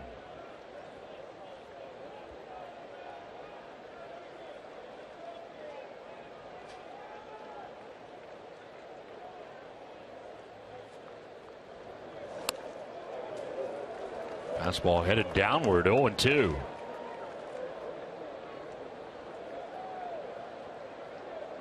Hosmer, Morales, and Moustakas to bat here for KC in the 6th inning. 4, 5, and 6 for the Royals.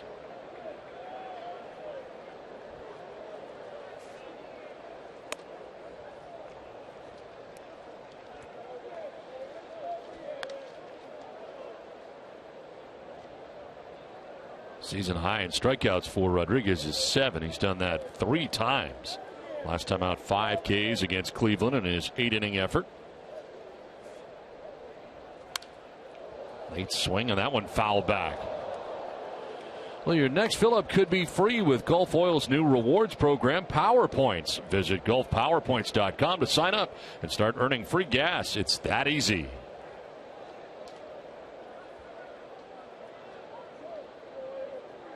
One ball, 2 strikes to Eric Hosmer, who strikes out, and there's the first K of the day for Eduardo Rodriguez. 1 down. Yeah, very difficult team to strike out because they're so aggressive. Matter of fact, the toughest team in the American League to strike out. But the turnover fastball right there by Rodriguez gets the strikeout against Hosmer. Ball down and in.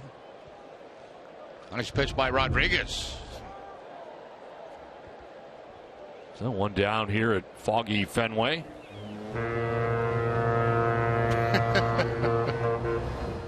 There's your foghorn. There it is. 80 pitches now for Rodriguez. Kendrys Morales 0 for 2 in the ball game. Reached on a fielder's choice last time up. Grounded out to third back in the 2nd.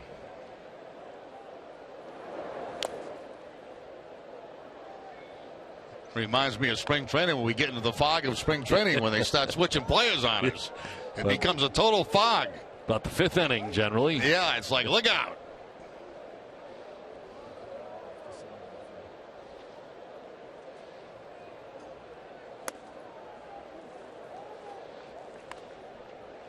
Let me ask you a question, Don. On a day like this, would you take out the Sun Dolphin? No.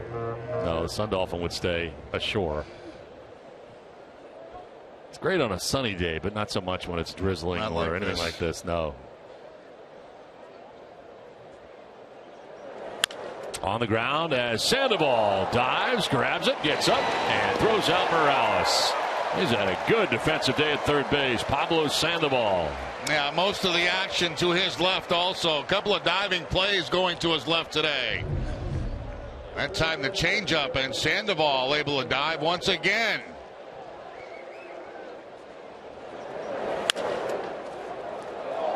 Back to his feet.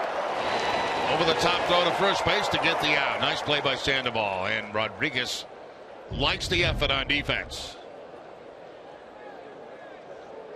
2 down here in the 6th inning. Brings up Mike Moustakas. A double and an RBI his last time up.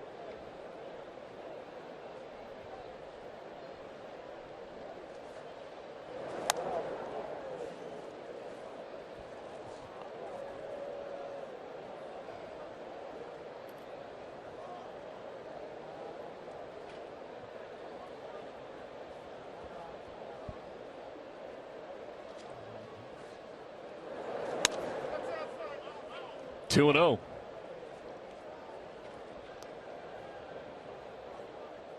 Five in a row now retired by Eduardo Rodriguez after he allowed the leadoff double to Drew Butera in the 5th inning.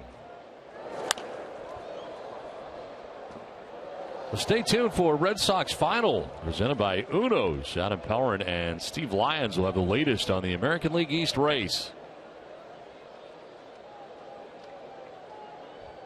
Half a game between the Yankees and the Blue Jays heading into today's action. Kansas City will next play Baltimore. The Orioles 6 games back of the Yankees right now. Popped up, foul ground. As Hannigan comes back, he won't have a play.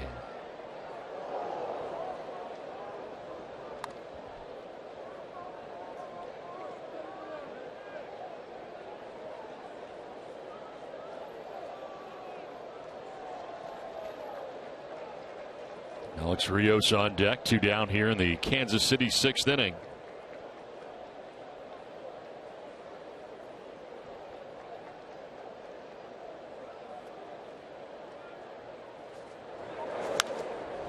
Moustakas stays alive, fouling that fastball off the outside edge. Yeah, they got the pitch exactly where they wanted to get it, away from Moustakas, but he does a good job fouling it off. It was a slider last time that he hit for the double. Here's the last pitch. Good location.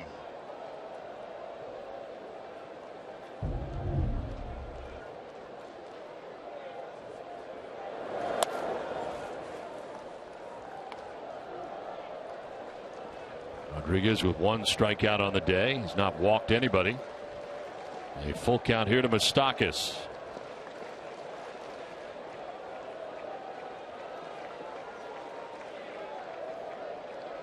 And his 90th pitch of his outing coming up. Line foul.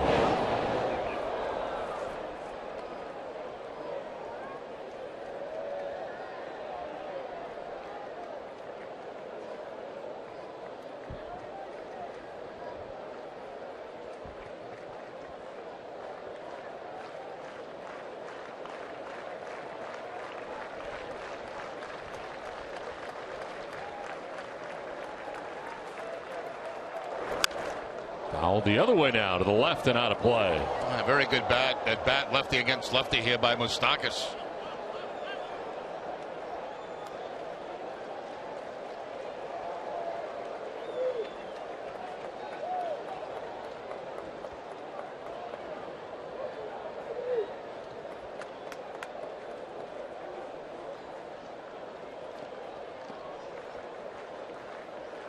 Ninth pitch of the at bat.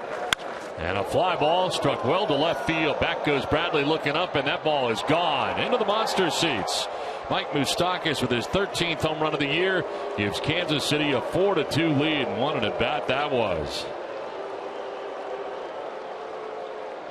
He's had a pretty darn good day. He got a slider last time in the 4th inning, hit a double to drive in a run, and then after a long at bat, he gets that fastball away again and takes it up into the monster seats for the home run.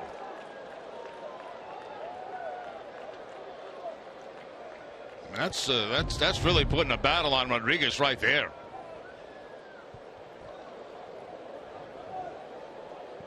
So 2 down here in the 6th inning brings up Alex Rios.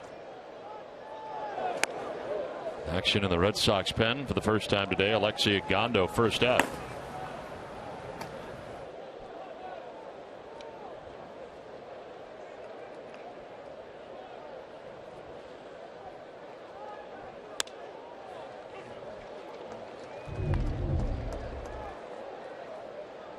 Like most pitches, you pretty much know once contact is made that you've given one up.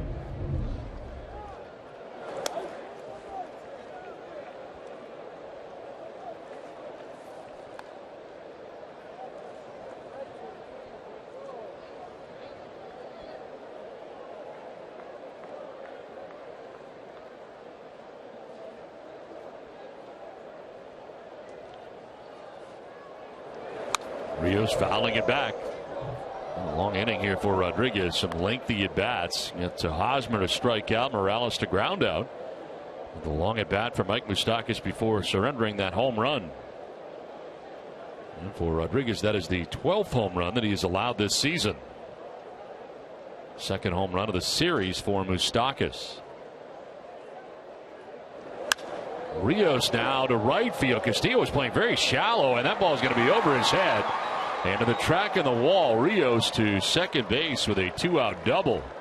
And Castillo swung over towards the line and shallow and right, and that ball gets all the way back to the track and the wall and right. Yeah, what happens a lot of times, with 2 strikes on the hitter, they'll slide over and come in a little bit because you're expecting a more defensive swing with the hitter down in the count. Instead, this time, Rios, he thinks he's out when he makes contact. You can see him kind of flip the bat like he didn't get it enough. But because of where Castillo was playing, he gets over his head, and Rios ends up at second base. Watch Rios. He thought right there he was out. And then you look up surprised at how shallow he was playing and gets it over his head. Ends up being a double with 2 down here in the 6th inning. Carl Willis at the mound. And Gondo some more time.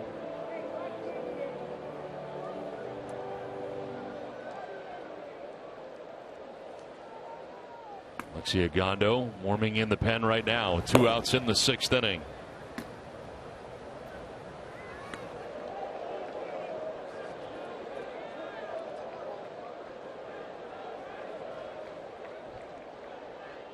Omar Infante has singled and grounded out, 1 for 2. Strike over the outside corner. Infante didn't think so.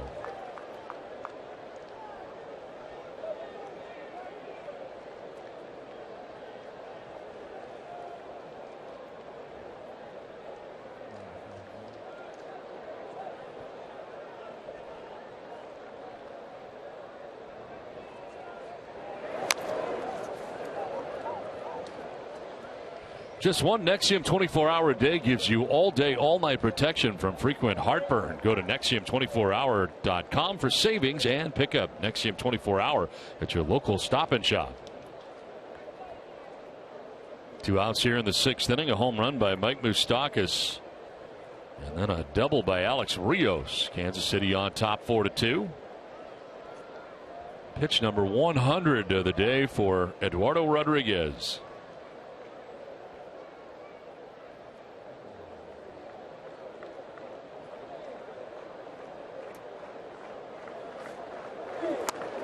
Straightens him up with a pitch inside.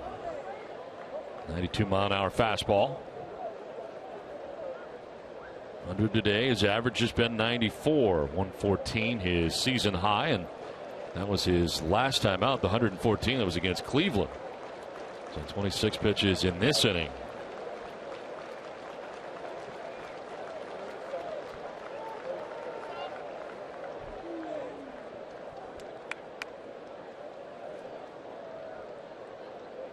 Bottom of the order, Drew Butera waiting on deck with 2 down here in the 6th inning.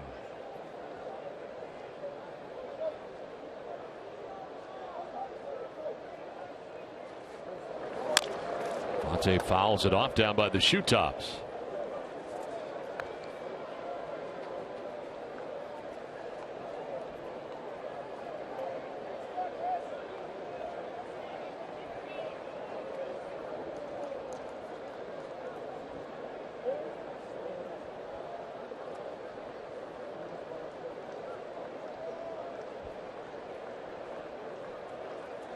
He's calling out Hannigan. Hannigan throwing down a number of signs, and none of them agreeable to Rodriguez. Now trying to figure out what he wants to do. Follow the Red Sox all season with MLB.com at bat, the #1 app for live baseball. Get MLB.com at bat for your smartphone or tablet today. 2 outs. Alex Rios at second base, a run in. And a 1-2 pitch to Omar Infante.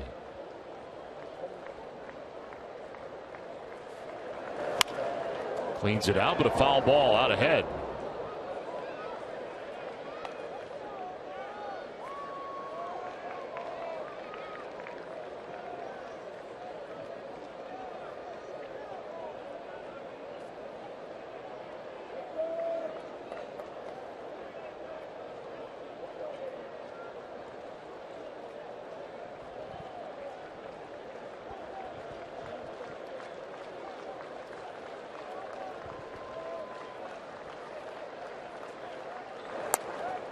Two balls, 2 strikes.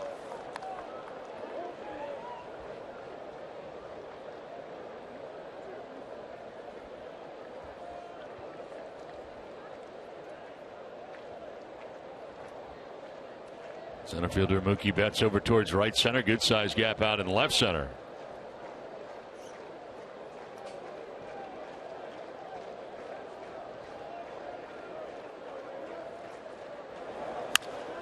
To third, and Sandoval picks it and throws out Infante. Nice play there by Sandoval. Home run by Moustakas. It's 4-2 Kansas City.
Photo, use hashtag NESN Data Strong Fan, and you just might see yourself in an upcoming broadcast. Tweet your photos now. Brought to you by T-Mobile. Try to find you through the fog here if you're at Fenway Park. It looks like Eduardo Rodriguez's day is over. 104 pitches through 6 innings. He's got touched for a home run by Mike Moustakas in the 6th inning. So Kansas City on top 4-2. Red Sox come to bat here in the bottom of the 6th inning. For Moustakas, that was home run number 13 of the year. There is Pablo Sandoval. That's a fly ball well out towards center field, and that ball is going to be off the wall. Karen played by Kane, but Sandoval into second base with a leadoff double. Now Sandoval's really had a nice afternoon. He is now 1 for 3, and his defense has been very good at third base. First pitch fastball, he takes off the top of the scoreboard down in left center field. And you'll see that ball bounce directly back to Kane. Gets it back in, but certainly not in time to get Sandoval, who is in scoring position with nobody out.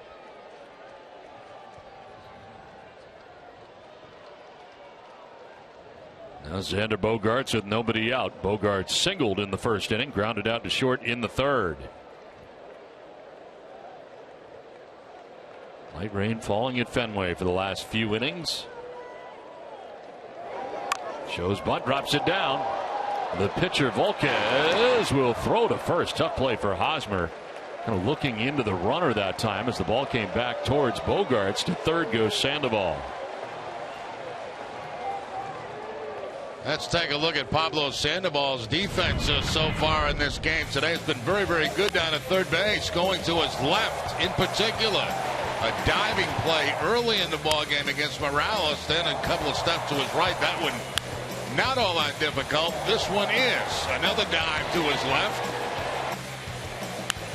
And then against Infante to throw to first base. Now, my question is, why was Bogart bunting?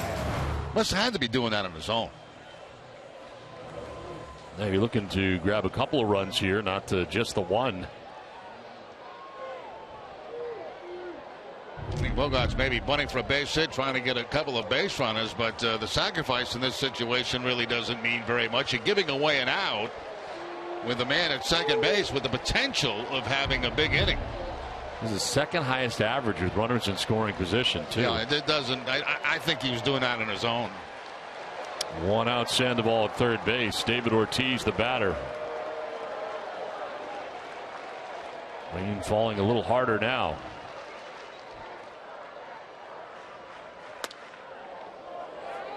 Called a strike. David didn't think so. Edison Volquez's pitching line is brought to you by our Eastern Lexus dealers. 5 1/3, 5 hits, 2 runs. Hasn't walked anybody, struck out 5. 80 pitches deep into his outing with 1 out here in the 6th inning.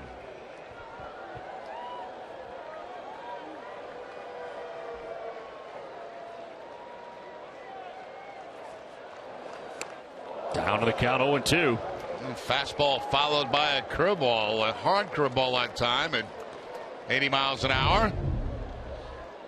Busting Ortiz down and in with it.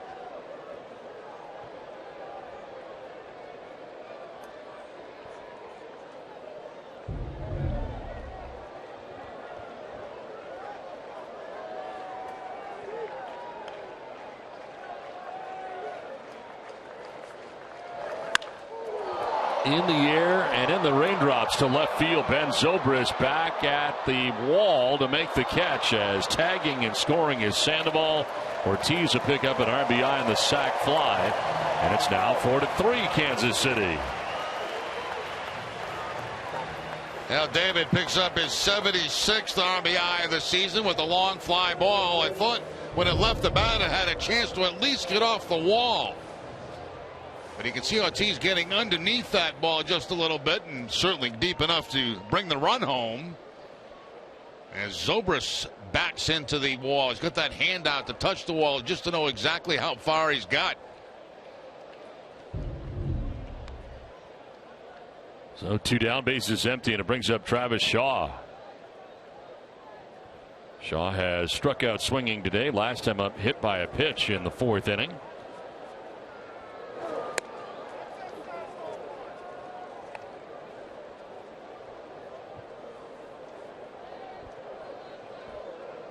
Always tough when the Royals have a lead once you get past the 6th inning and you start talking about their bullpen, because they are very, very good.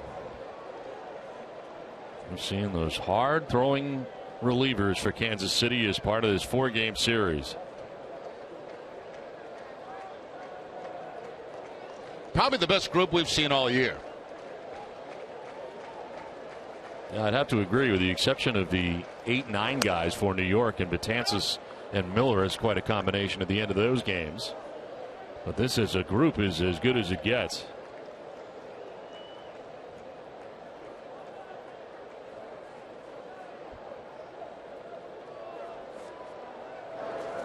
Speaking of relievers, did you see that Fernando Rodney had been designated for assignment by Seattle? I did not know that, yeah. And that was kind of unusual when they came in here. He was not in that closer's role. Nope. And obviously Rodney had to be very, very disappointed about that, because he's been closing games for years.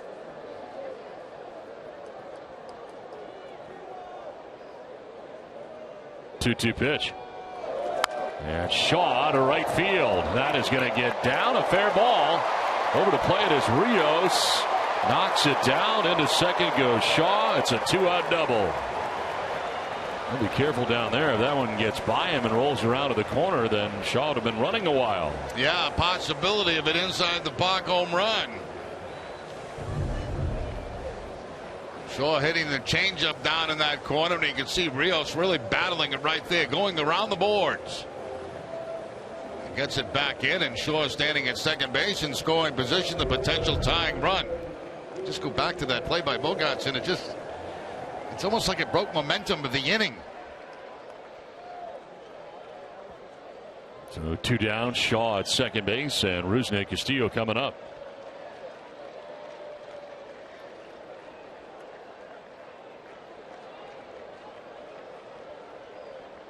Castillo with the infield hit in the second inning, grounded into a 6-4-3 double play in the fourth inning.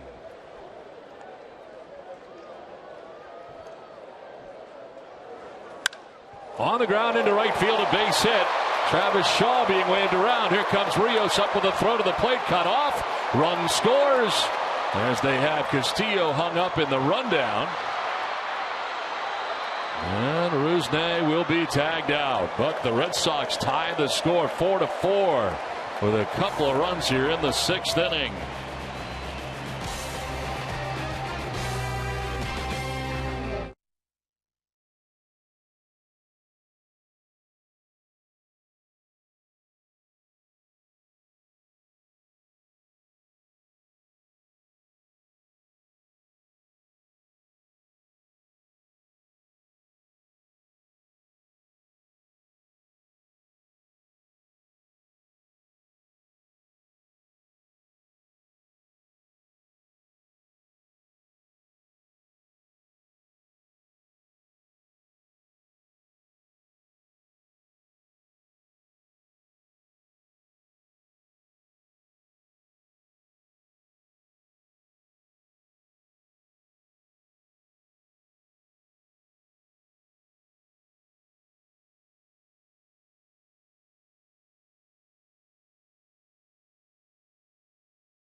Southwest Airlines. Book your low fare now at southwest.com.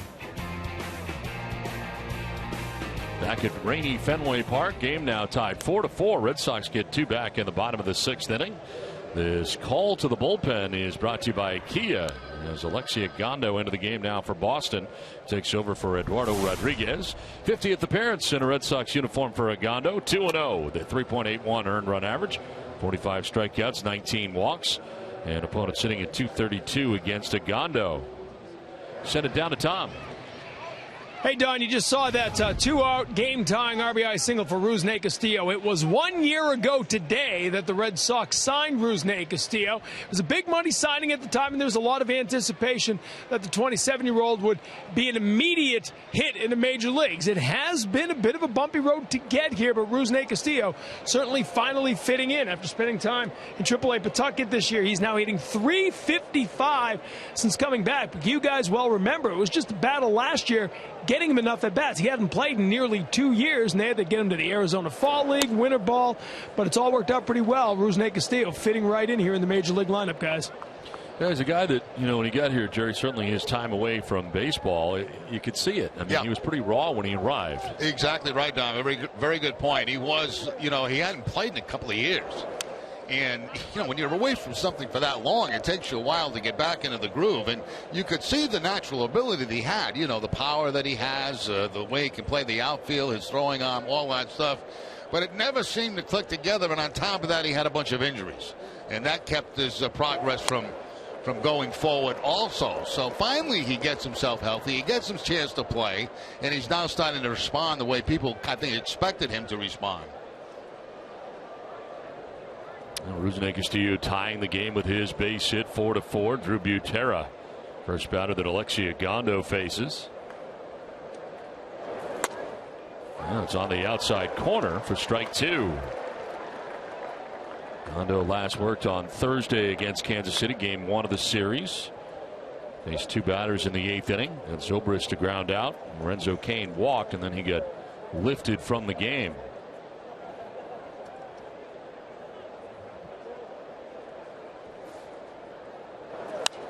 Terra fouls it back.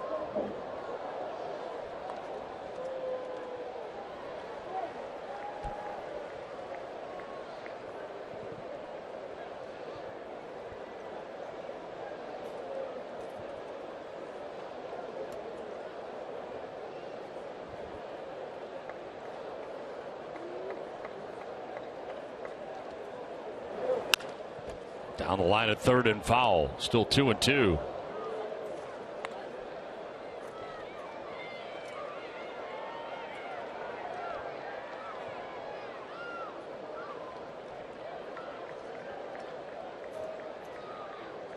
She's all fired up. She's got herself a baseball here at Fenway.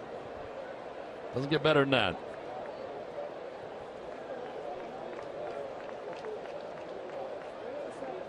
2-2 pitch. And Butera strikes out looking on the 7th pitch of the at-bat. It's time for a game break brought to you by Jordan's, the furniture store of the Boston Red Sox. Adam?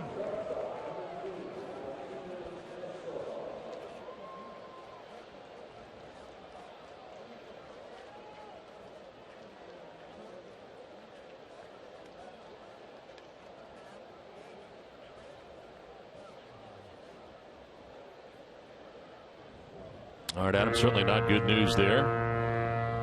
As the Yankees rotation, that's something they're concerned about anyway. And now you add CC Sabathia's knee to that issue as the pitch for a strike. Here to Alcides Escobar with 1 down in the inning. Escobar has grounded back to the mound, hit a sacrifice fly, and had a sacrifice bunt in this game.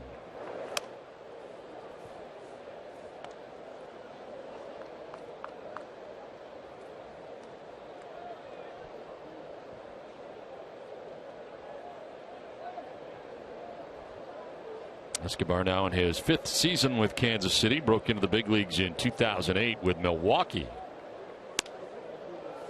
On that corner again. Gondo's been living out there. It's 1-2. That time the slider to the outside corner, down and away. Pretty much an unhittable pitch and something you don't want to swing at right there unless you've got 2 strikes on you.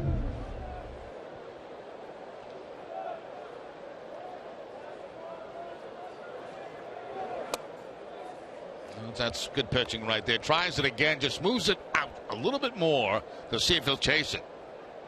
Give him the look of the same pitch, except a little bit farther outside.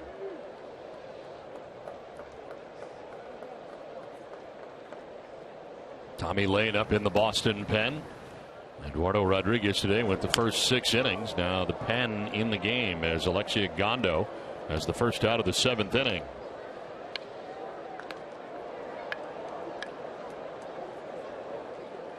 Ben Zobrist waiting on deck.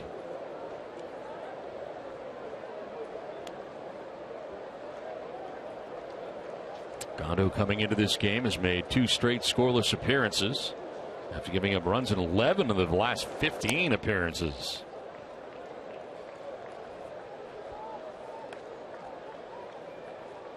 He's now moved ahead of Tazawa for the staff lead in innings pitched. 52 1/3 now for him. Tazawa had been leading in that category out of the Red Sox pen.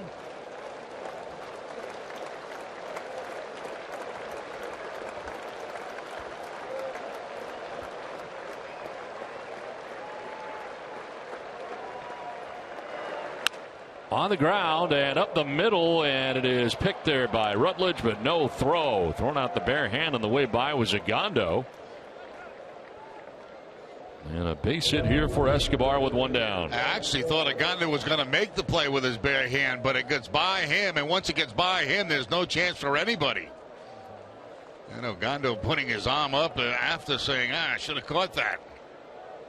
Went right underneath.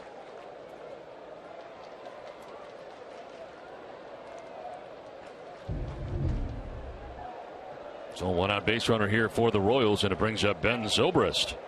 0 for 3 today. He is fouled out to the catcher and grounded out twice to Josh Rutledge at second base. Slinging it over to first base is Agondo.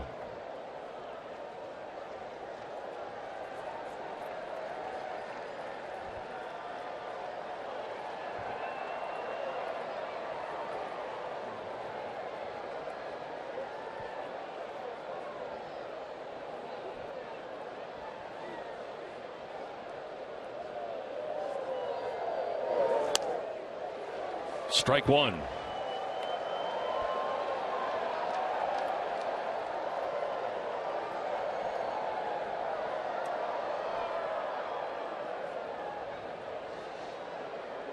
Kansas City with 8 hits. Red Sox have 7. Royals getting a base runner with 1 down here in the 7th inning.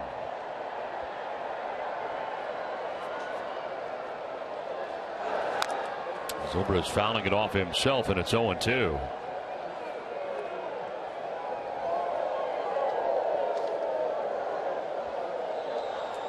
Lorenzo Cain waiting on deck.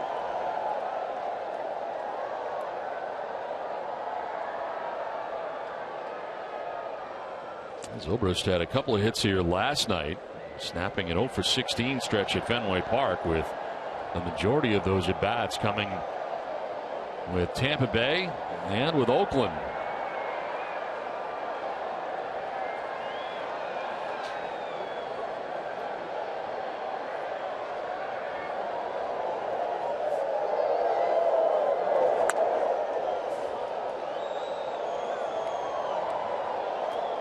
It's twice the fun during Irving Oil's double ticket event this weekend. Get double the pump up the fun game tickets for even more chances to win in the Irving Oil $5 million summer giveaway. Visit a participating Irving Oil for details.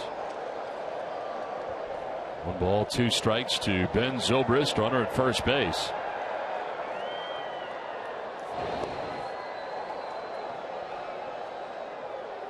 Escobar with 12 steals on the season, caught 5 times. Kind of a muddy track out there right now after all this drizzle we've had for the better part of 3 or 4 innings.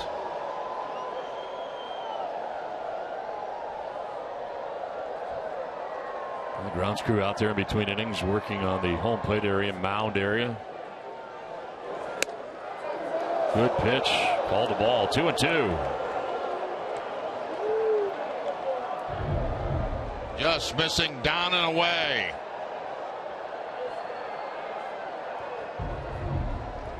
Good call by Everett, the home plate umpire.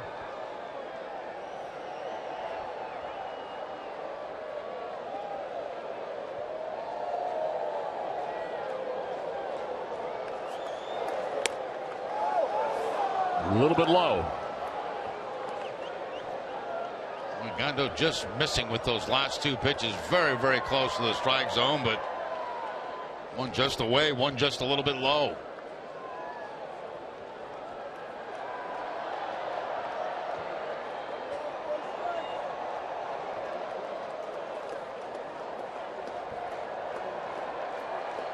Go to first, and back to the bag is Escobar again.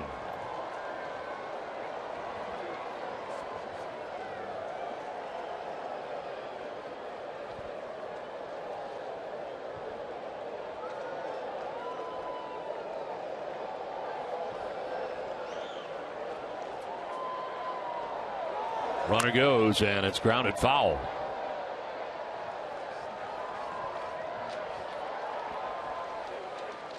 For every Red Sox game that goes into extra innings or the Sox get a save, CVS Pharmacy will make a donation to Children's Hospital towards a $25,000 commitment once again this season.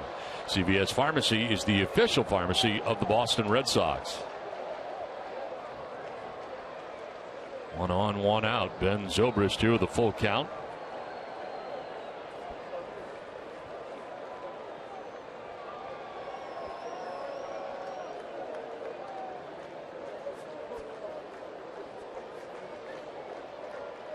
Runner goes. Zobrist swings and grounds it foul.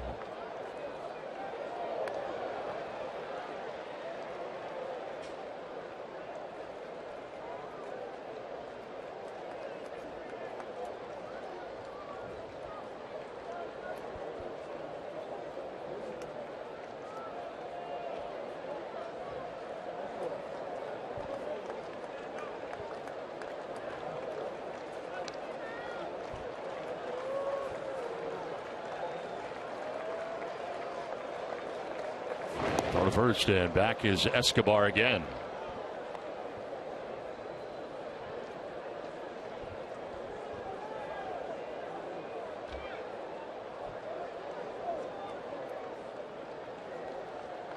Shaw holding on Escobar with one out here in the inning. Runner goes again, and Zobrist lifts a fly ball to right field.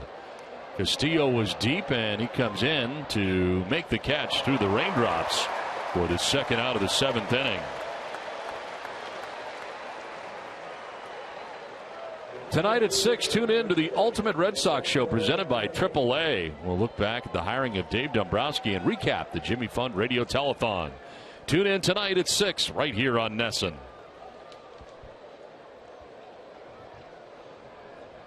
Dave Dombrowski settling into the job with the news coming this week and getting a look at the last 6 weeks of Red Sox baseball and taking a look at what he has here right now as a throw to first base, and back is Escobar.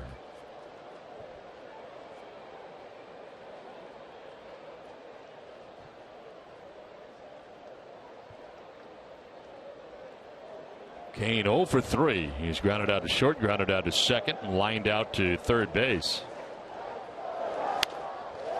Big swing there, but the 94-mile-an-hour fastball by him. That might have been the best fastball that Logano's featured so far at 94. Good velocity on that, and a late swing by Kane. Kane was going for it all on that swing.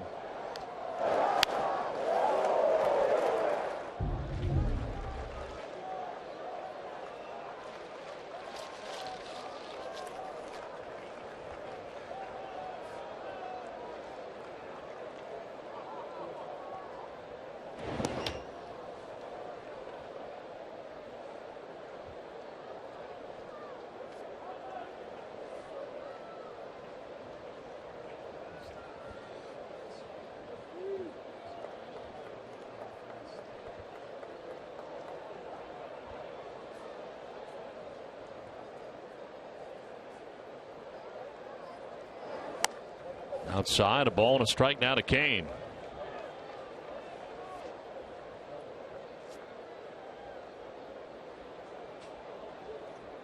Kane bats now with Hosmer waiting on deck. There are 2 outs here in the 7th inning. Rain falling again a little harder as Escobar gains his lead at first base. Runner goes, the pitch is low, and the throw is going to get into center field. So Escobar keeps on going to third base. Stolen base and likely an error. Error charge to Hannigan on the throw. Now 13th steal of the season at a big time in the ball game to get in scoring position first of all, but then when the ball gets into the center field, as you can see, Rutledge was kind of blocked by the runner. Escobar moves up to third base. That ball had a lot of tail on it right there, and then I think that the Rutledge at second base kind of lost it with Escobar coming in. So the go-ahead run 90 feet away here for Kansas City in a 4-4 game. And Kane had nowhere to go on that pitch. Apparently didn't get him, though, somehow. He eluded that. I don't know, it did get him.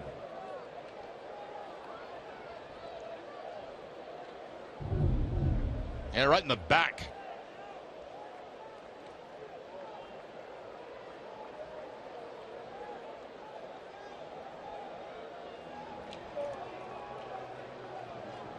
And you're right, there is nowhere to go when you have a ball in that area right there. So Torey Lovello out to make the pitching change here with 2 outs in the 7th inning. Game tied 4-4 from Fenway.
Selected the Data Strong fan photo of the game. Use hashtag NESN Data Strong fan. You just might see yourself in an upcoming broadcast. Tweet your photos now. Brought to you by T-Mobile.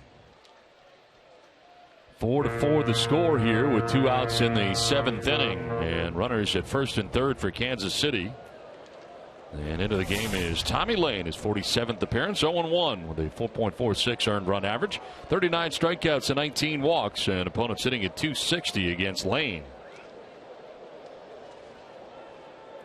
Lane finished last night's game with a scoreless 9th inning.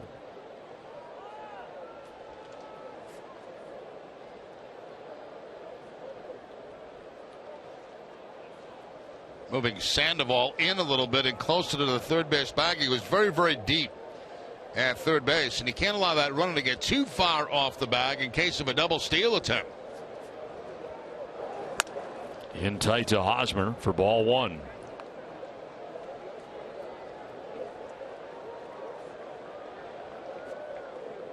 .317 with runners in scoring position.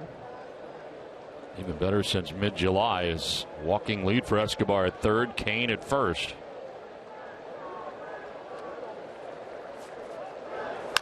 On the ground towards shortstop, Bogarts will go to first base. The throw is going to be just in time to get him and to end the inning. So the Red Sox getting out of a jam there. And this game remains tied 4-4 as Hosmer retired at first base. And we'll keep it right here at Fenway Park. We'll join Billy Costa and Jenny Johnson at the Marshfield Cask and Flagon on Tuesday for their summer soiree. There'll be a margarita and taco bar, live entertainment, silent auction, and a live raffle. All proceeds benefit the Magical Moon Foundation. Tickets can be purchased at the door on Tuesday at the Cask in Marshfield. We'll keep it right here at Fenway Park for God Bless America on this Sunday afternoon. Today's winning numbers are now posted on the center field video board. And now, before Josh Cantor leads us in the singing of Take Me Out to the Ball Game on the Fenway organ, we ask you to please rise. Here to honor America by performing God Bless America, we welcome some talented fans who are celebrating the 100th anniversary of their founding. Please welcome the Daughters of St. Paul Choir from Jamaica Plain.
by Southwest Airlines. Book your low fare now at southwest.com. Your local Subaru dealers. And by Sullivan Tire and Auto Service. Thank you, New England, for 60 great years.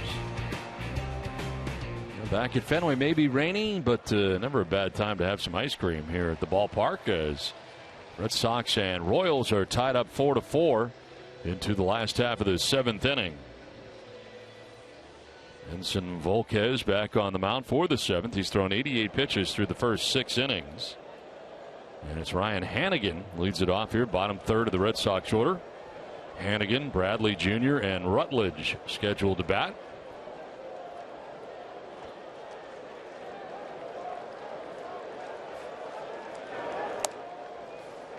Breaking ball for strike 1. 5 strikeouts today for Volquez, who's not walked anybody. Red Sox getting 2 runs off him in the 6th inning to tie the score.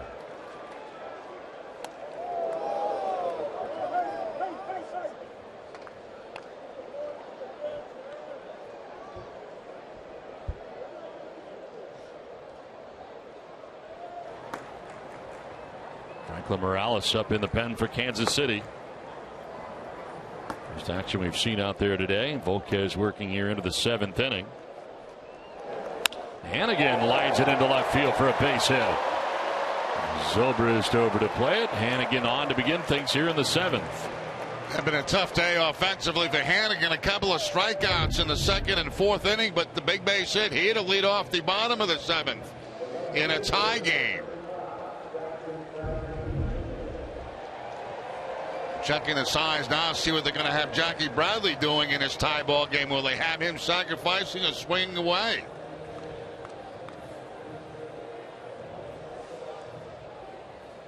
Personally, I'd let him swing away, but we'll see what happens. Bradley with a double in the 2nd inning, struck out in the 5th, 1 for 2 today.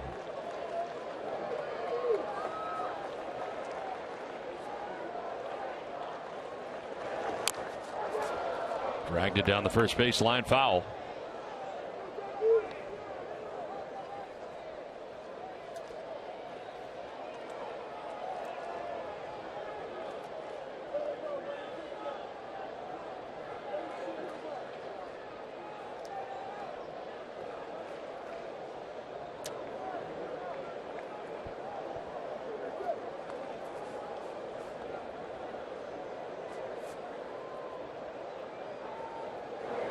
Now he's swinging away and fouls it off to the left out of play, down 0-2. Now, the reason I say swing away is because Bradley's been swinging the bat pretty well. I mean, you know, he's been on pretty much everything, and you're working toward the bottom of the batting order. You got the lefty-righty matchup, but just for me, I'd like to see him swing. That time fouling off strike 2.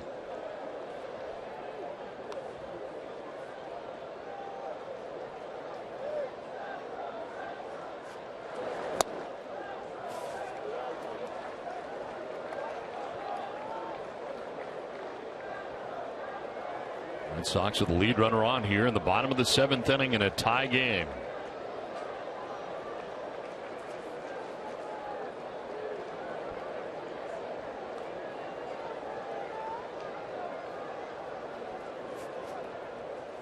On the ground, down the first baseline, a fair ball into right.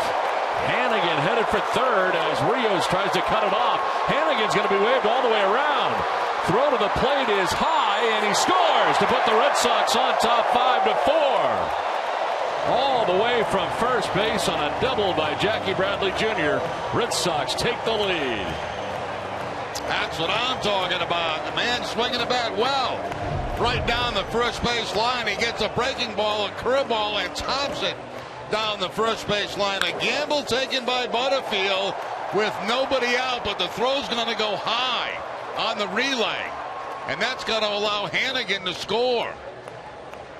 Well, they see Rios down on one knee playing that ball, the ball against the wall down there, and you can see the high throw. Hannigan getting waved on, and the high throw is going to give him home plate, so the Red Sox take the lead 5-4. Bradley with a couple of RBIs, 2 doubles on the day.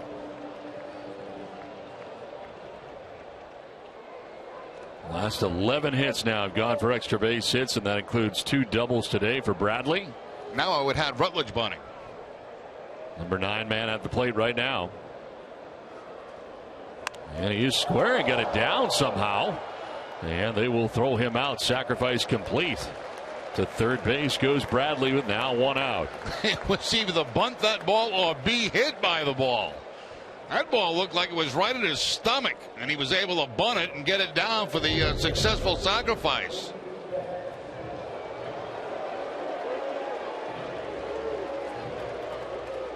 Ooh, watch your fingers. Yeah.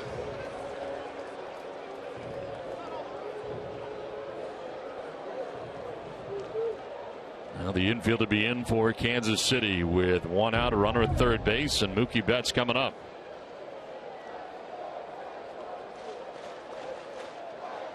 That's 0 for 3. He has flied out 3 times in the game.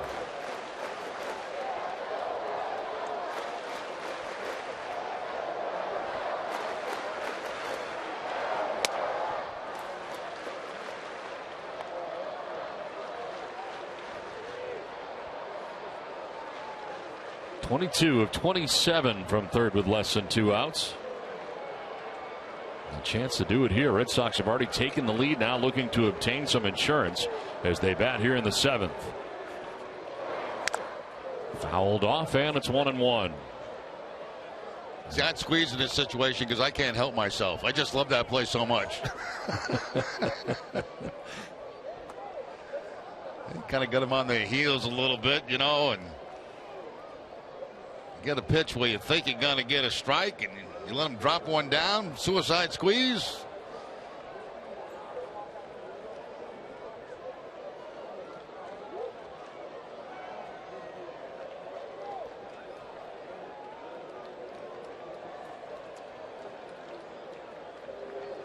Walking lead off third base for Bradley Jr. The infield in all the way around.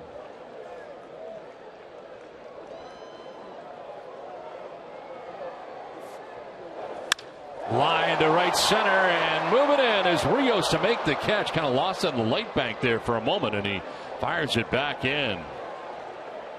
He was coming in kind of gingerly to make that catch for the 2nd out. You know, plus he was playing shallow out there, so on contact, Bradley at third base was coming down the line. So by the time Rios makes the catch, he's going back to the bag to tag up. He can't score. There's the break right there, as he thought that ball was going to drop in. Now, we don't know from that point whether they would have been able to, you know, test the arm of Rios and send Bradley had he been tagged up. Now that is a day for Edinson Volquez, who departs on the hook now and responsible for Bradley at third. It's 5-4 Red Sox.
Tickets start at just $9, and New York Yankees tickets start at $33. Supplies are limited. Visit aceticket.com right now for super savings.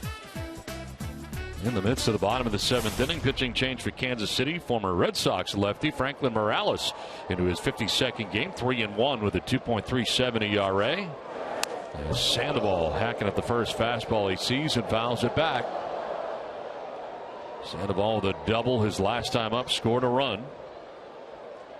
Red Sox have taken the lead with a run so far here in the 7th. Have Jackie Bradley Jr. at third with 2 outs in the inning.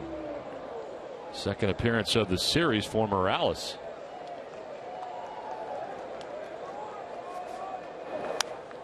Sandoval down 0-2.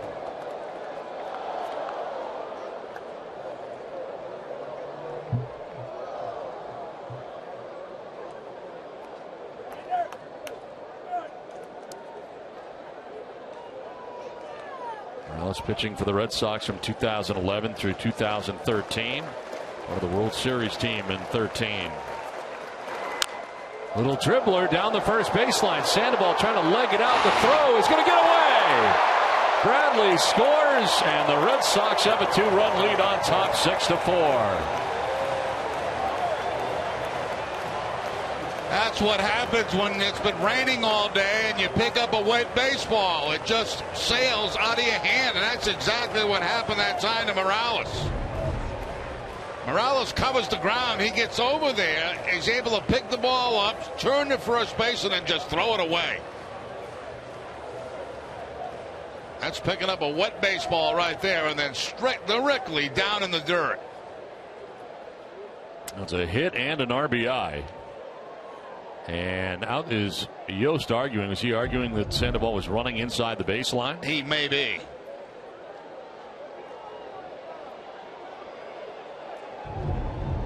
Let's take a look at Sandoval going down the first base line.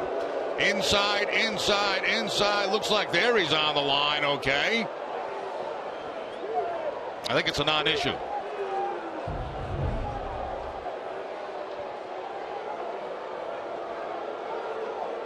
Ned Yost thinks it's an issue. I think it's a non-issue. I think Ned thinks it is as he continues this conversation. I mean, it's impossible to run on the line out of the batter's box, and then it looks like it gets back on the line, and I don't think that impeded the throw at all of Morales. Yost getting more animated. Now he walks away.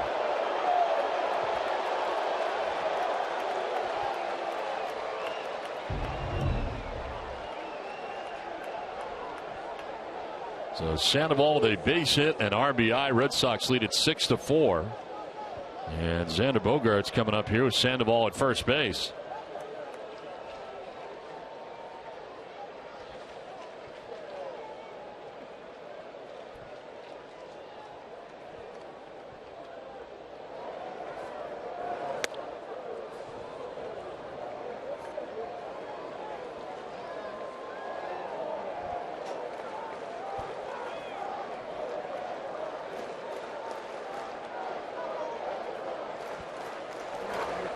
In the dirt, gathered by Butera to his left. So that run is charged to Edison Volquez. Ends up going 6 2/3, 9 hits. Charged with 6 runs, 4 earned. Didn't walk anybody, struck out 5, and on the hook. Came into this game at 11-7.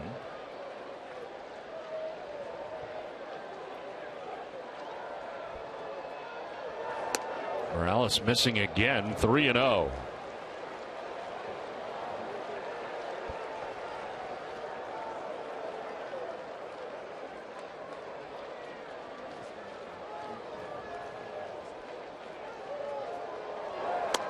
Taking his Bogaerts, and he takes the strike. 3-1.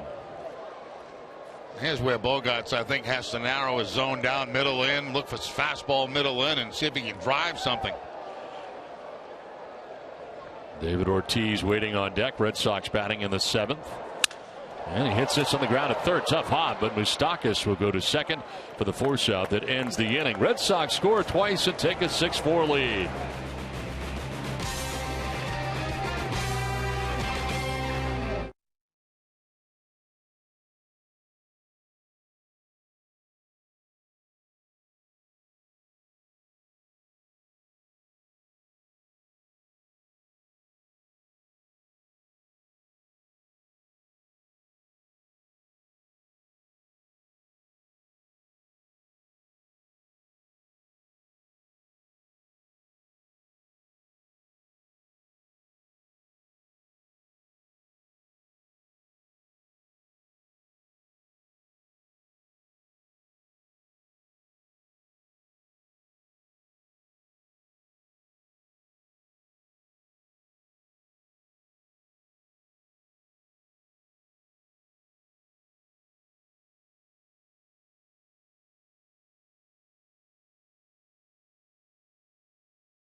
as we go to the 8th. And look how they scored some of the runs here. Travis Shaw with a double down the line, brought in by a base hit by Castillo. That was a run back in the 6th inning. In the 7th inning, it's Hannigan with a base hit. Then Bradley right down the first base line on a breaking ball is going to score. Hannigan and Sandoval with a little tap. That's going to be thrown away by Morales at first base, and a run scores again for the Red Sox. So 2 runs in the 6th, 2 runs in the 7th. Red Sox have the 2-run lead. Kendrys Morales leading it off here in the 8th inning against Tommy Lane, and Morales sends one out to right field. Incoming is Castillo, and over to make the running catch. Don't change direction out there, and that's out number 1 of the 8th. And today's game summary brought to you by Xfinity. Volquez on the hook right now as he went 6 2/3, giving up 6 runs.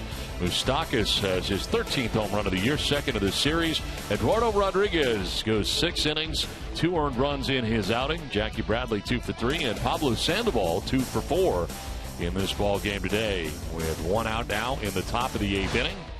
Takes us to Mike Moustakas. Just mentioned his home run. He also has a double today and a 2 for 3 showing.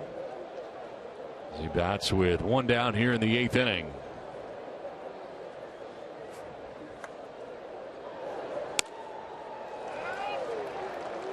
Gene Machi up in the pen right now. Sinagondo and Lane out of the pen.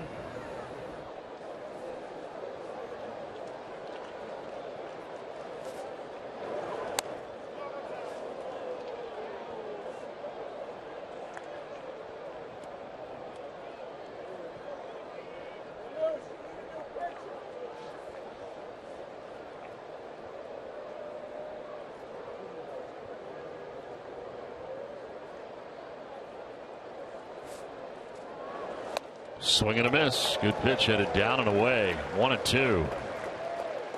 A slider by Tommy Lane going away from Moustakas. Actually finishing well off the outside part of the plate.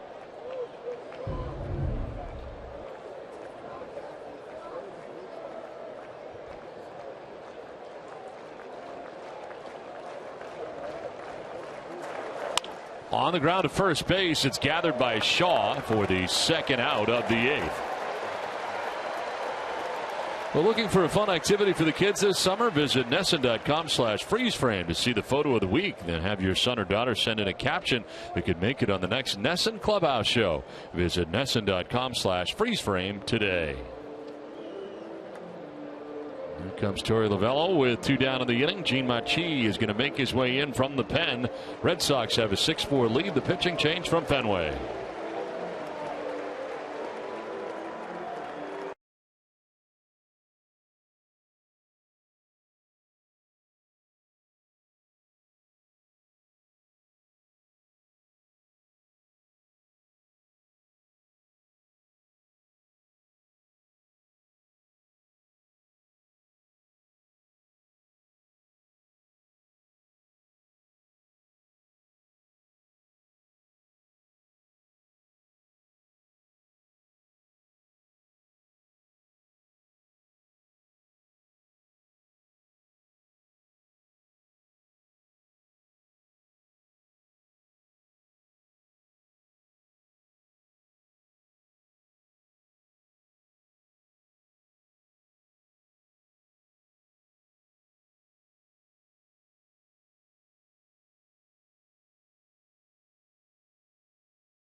It's 7, don't miss. Red Sox first pitch presented by Joseph Abboud, available at Men's Warehouse. TC and Tim Wakefield will analyze the AL wildcard race. Drizzly, rainy Fenway Park, 6-4. Red Sox have the lead with 2 outs here in the 8th. Base is empty, and the new pitcher is Gene Machi. His 10th appearance without a record, a 5.63 ERA, 7 Ks to 4 walks. Opponent sitting at 194 against him. Alex Rios, first batter he'll face, hits one in the air to deep left field. Back goes Bradley towards the wall to make the catch on the warning track. That ends the top of the 8th inning. 6-4 Boston.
Southwest Airlines. Book your low fare now at southwest.com. So on to the bottom of the 8th inning back at Fenway Park, 6-4. Red Sox have the lead. It'll be David Ortiz, Travis Shaw, and Rusney Castillo to bat in the inning. Gene Machi on one pitch able to get out of the top of the 8th inning on a fly out to left field. Franklin Morales back on the mound for Kansas City as Ortiz. It's his 4th plate appearance of the day.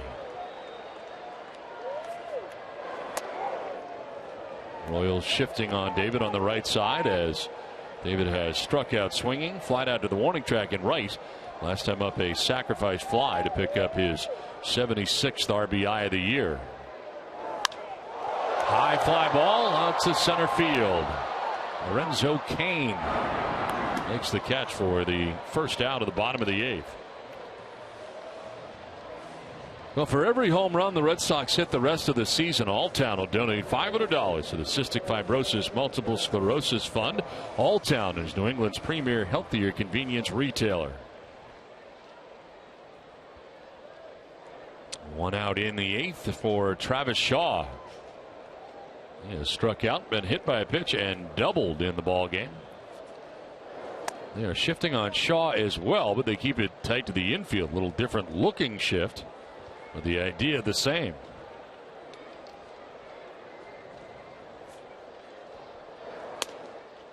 Strike called. Pens are busy. Big right-hander Chris Young, the former starter, warming in the Kansas City pen. Junichi Tozawa getting ready for Boston for the 9th inning.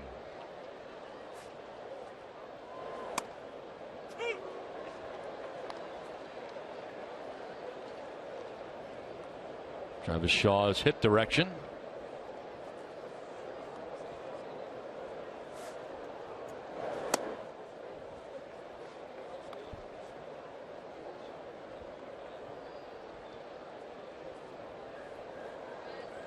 2-2 the count.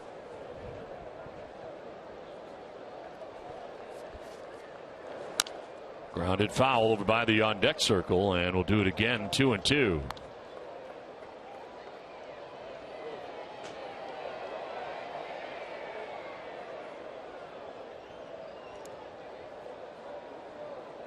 I don't think that ball was intended for that kid. No. I think it was for the kid that was behind him. But he had the glove and he just took it away from him. Swing and a miss, and Shaw strikes out on the pitch up top. First strikeout for Morales since coming in. Let's take a closer look at what's ahead for the Red Sox. Tomorrow's starting pitchers. It's Joe Kelly against Jeff Samardzija. Kelly's 6-6 on the year with a 5.37 earned run average. Samardzija this year 8-9 with a 4.64 ERA. This closer look is brought to you by FW Web Selection Expertise Solutions. More at FWWeb.com. A pitching change here for Ned Yost. Franklin Morales is headed out as looks like Young is headed in. We'll step aside with the pitching change from Fenway.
Started raining here earlier today, and pretty good contributions out there on the Wally wave. The boiler move is always big for Wally. 6-2 or 6-4. Red Sox have the lead here as Chris Young stands in here. His 25th appearance, 8-6 with a 3.28 earned run average. It's hitting at 213 against Young. See, what people don't know is you do the boiler move as well as Wally does. You are outstanding at doing that. I cannot do the boiler move.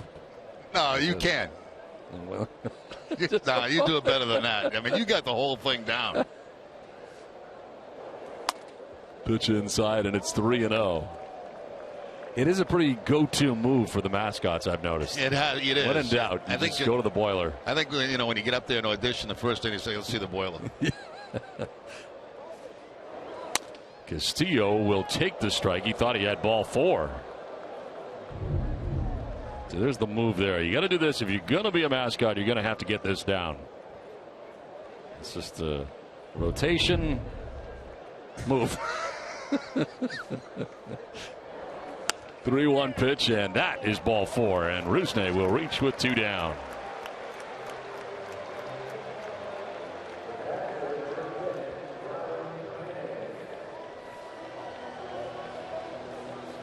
Ryan Hannigan coming up here. It struck out twice and singled.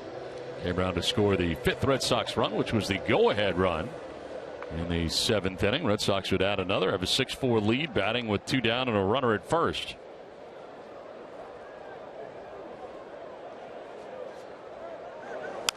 Runner goes, and it is a pop-up left side into shallow left. Escobar calling and catching out number 3 of the 8th inning. Shinichi Tozawa will be in, looking to grab a save. 6-4 Boston.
By DCU, TC, and Tim Wakefield to preview Joe Kelly's start against the White Sox.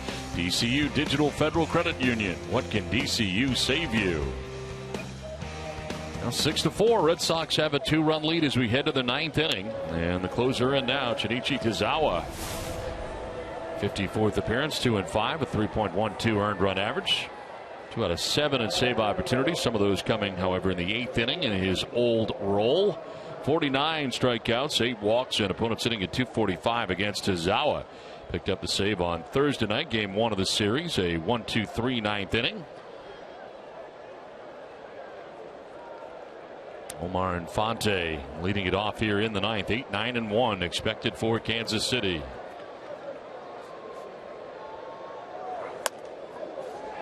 Strike 1 at the top of the zone, getting credit for that.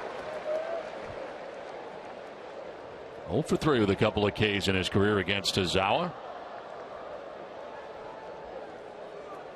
Fonte had a single back in the 3rd inning, a 1 for 3 game.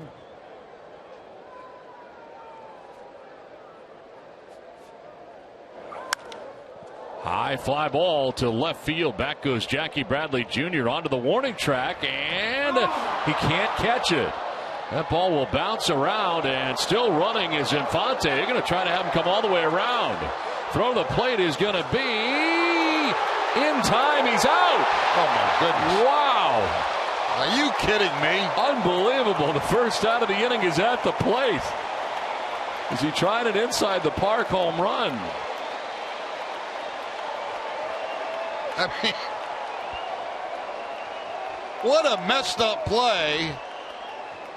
All the way around. I mean, first of all, Jackie Bradley Jr. thinks this ball's going to be off the wall. He turns, he looks, and I don't believe it hits the wall. No. Now it bounces, it gets by him. He's able to track it down. I can't believe they send the runner down by 2 runs in this situation with nobody out. He hits that dirt at home plate and just sticks in the mud, and is tagged out by Hannigan. The Toyota play of the game, and I'm not sure what they're challenging here, but they are challenging. He got not even to the plate ever. What could they be challenging? That's what I don't get. I mean, Hannigan wasn't blocking home plate.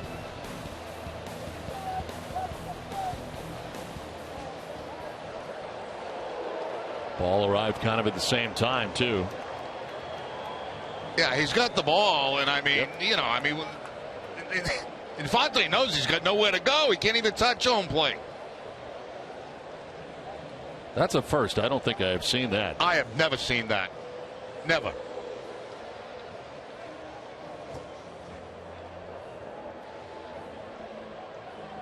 Now, I think Hannigan's got the baseball. He's starting to slide his left foot out there, but he's got the baseball. And you can block the plate if you have the baseball. Right. I mean, he steps down. He's got the ball there already. And I mean, there's nowhere for Infante to go. And then when he slides, he gets stuck in the dirt. Boy, did he ever just kind of stop. Stopped. Nothing doing there momentum-wise. And a double tag by Hannigan. Just to be sure.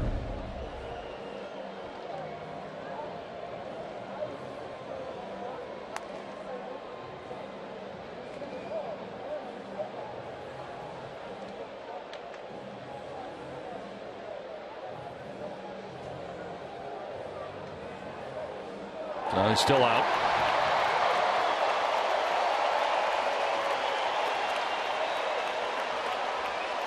Royals gave it a shot. Now here's that very strange play as he first of all thought the ball was going to be off the wall and then misplayed it. Picks it up all the way home on one bounce. Or two bounces, excuse me, and Hannigan's there waiting for Infante, who's reaching around trying to touch home plate. And that's a huge play. It's out number one of the ninth inning. Now Drew Butera batting. He'll take strike one. How about the throw from Jackie Bradley Jr. from out there? Outstanding from the warning track, just about. From almost the warning track, 2 hops to home plate. It's a triple. Put out goes 7-2.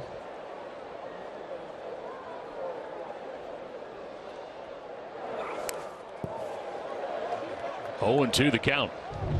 One more look at the throw from Bradley Jr. as he just lets it fly. I still can't believe that play. I'll get used to it, Jerry. It happened. I mean, come on. Get your arms around it, Jerry. Yeah, I'm trying to wrap myself around this thing, and I'm going, what's going on here? Down by 2, you're trying to score a man from third. You got Bradley throwing him out at home. It's like crazy.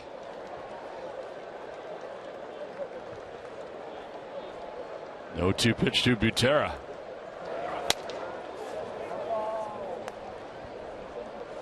He looked like he was in trouble right out of the gate on this. Yeah, he did. I mean, it's got that sea breeze today. Yep. And that's very unusual. It knocks the ball down, obviously. And I think, on a normal day, that ball is off the left field wall. But the sea breeze knocks it down. And that's what fooled him.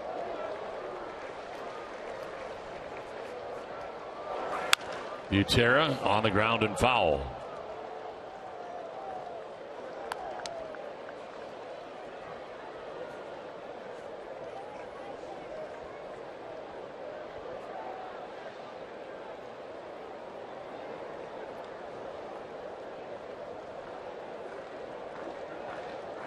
Butera, the sacrifice bunt today, a double and a strikeout.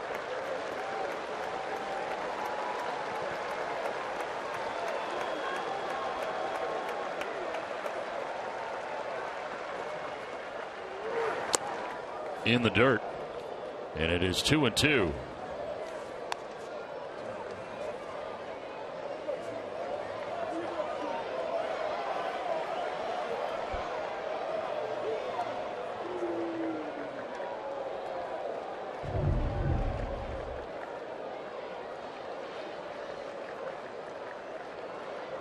After that big hop, it hits off the top of the scoreboard and bounced out back toward left field.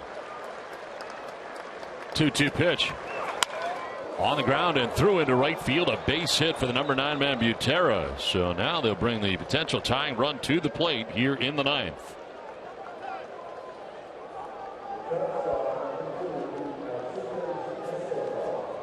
That'll bring up Alcides Escobar.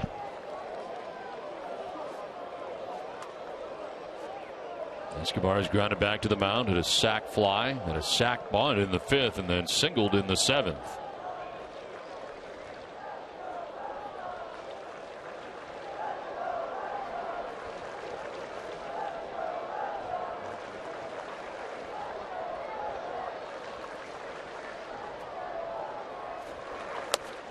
High for ball 1. Hannigan headed out to talk to Tazawa.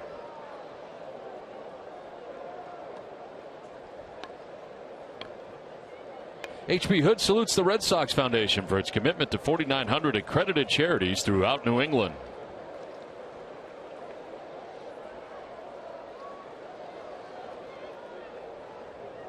One out, Drew Butera at first base. Escobar, who has 3 home runs on the year, ahead in the count here, 1-0.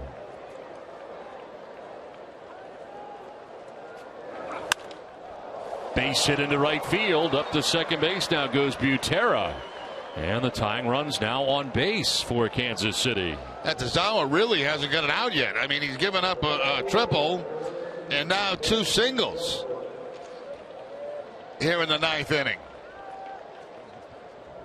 2 hits going to the opposite field here with the 1 out in the inning, taking the inside fastball and moving it to the opposite field. That time is Escobar. So it's not coming easy here in the 9th. Well, Ben Zobrist coming up here against Tazawa with 2 on and 1 out in the inning. He is 4 for 10 and 400 against Tazawa. It's part of the Rays Red Sox battle over the years.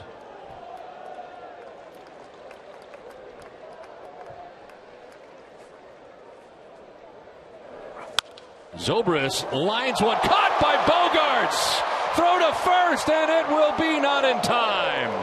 What a catch by Bogaerts. Elevated and reeled it in on a hot shot for the 2nd out. Oh, great play by Bogaerts. Going to the backhand, timing the jump perfectly, and then realizing he almost had a chance for a double play.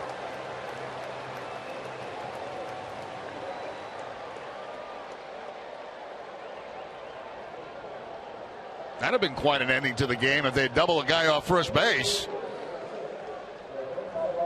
Zobrist can't believe that Bogaerts able to make that play.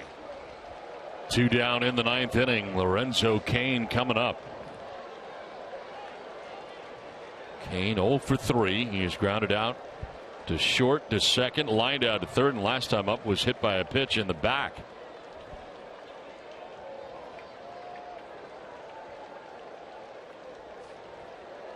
Action in case. Wade Davis, the right-hander, up for Kansas City.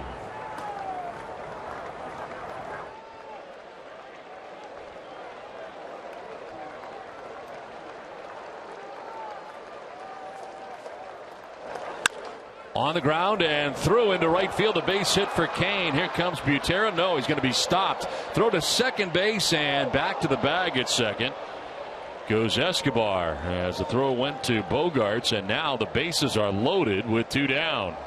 And Bogaerts didn't realize how much that man at second base had rounded the bag, and had he been anywhere closer to him, that could have been the end of the game. Another base hit going to the opposite field. Now the runner at second base just keeps going, and I see Bogaerts right there. Castillo knew it, but Bogaerts didn't. So right now Tazawa has not been much of a mystery. No, he has not. They have hit him pretty good here, but right now the bases are loaded with 2 outs.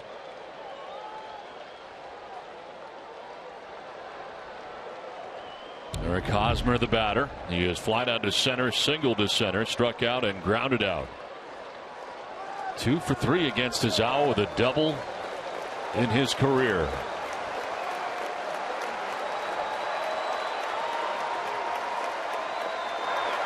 Hosmer pops it up, foul ground. Sandoval will not have a play.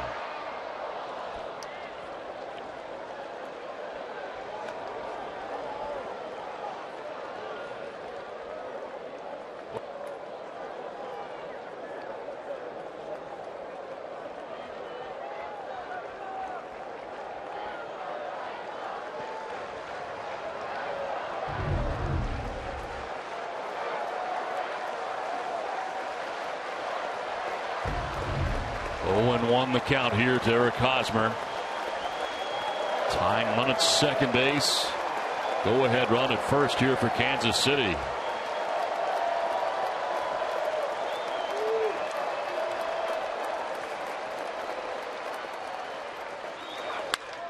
Line by Sandoval and into left field. 1 run is in.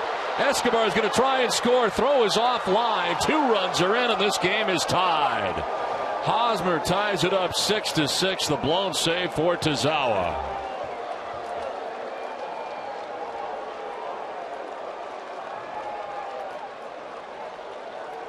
Well, Tazawa not effective at all in this inning. He tries a split-fingered fastball right here, and I thought that Jackie Bradley was going to have a chance, but the throw's going to go up the first base line.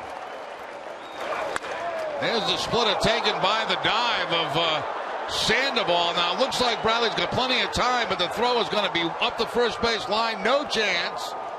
And the game tied up.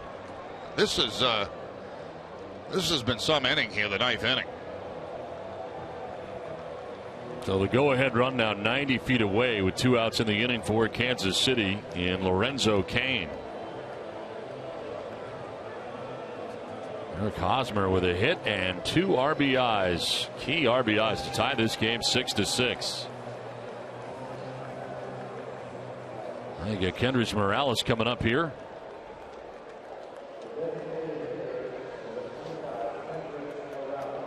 Nobody warming behind Tazawa.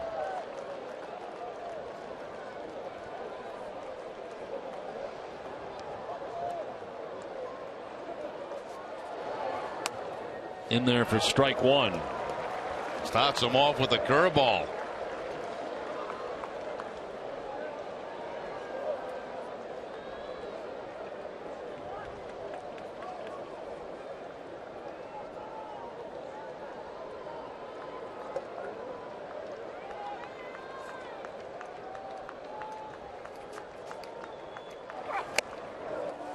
Morales thought about it, did not go, and it's 1-1.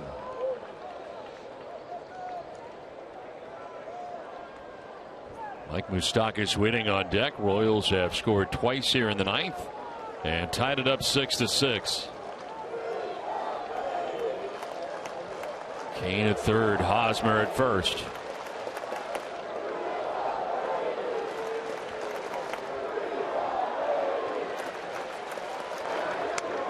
Breaking ball missing. 2-1.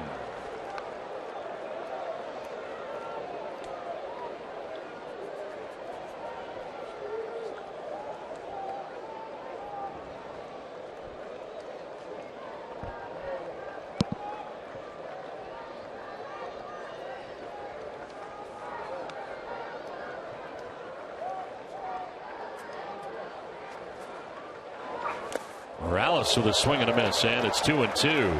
And Morales chasing a bad ball right there. That was a split-fingered fastball from Tazawa. Never really in the strike zone.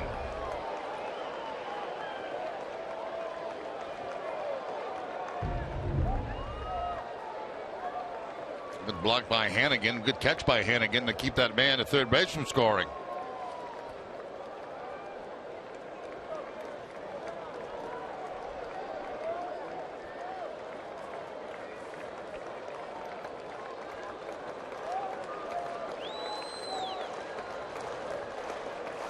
Two pitch. Runner at first goes, and into scoring position goes Hosmer. Defensive indifference allows Hosmer to take second base into scoring position with 2 outs here in the 9th. Looking ahead to the bottom of the 9th inning, Jackie Bradley Jr., Josh Rutledge, and Mookie Betts scheduled to bat, and he gets on Pablo Sandoval.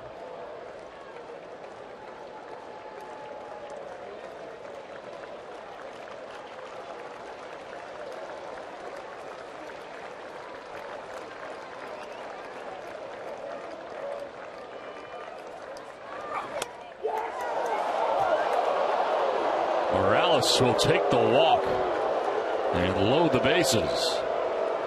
Gives Mike Moustakas a chance here. Yeah, ball, no question, it's outside. It's a split-fingered fastball from Tazawa. And actually, Morales does a very good job staying off that pitch. He's very close to the plate, so he could read that that ball was going to be away and took it.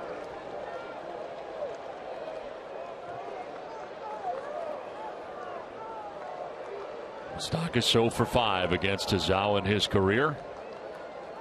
Today has a double and a home run, his 13th home run of the year.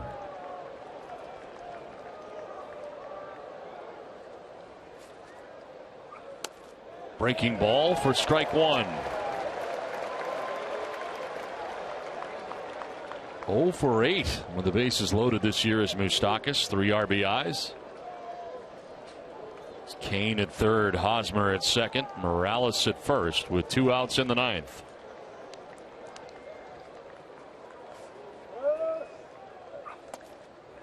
Ball and a strike to Moustakas.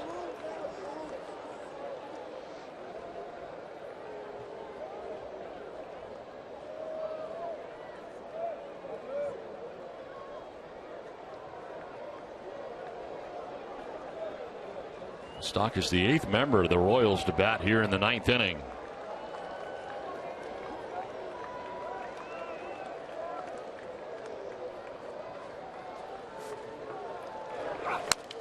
On the ground, foul into the Red Sox dugout.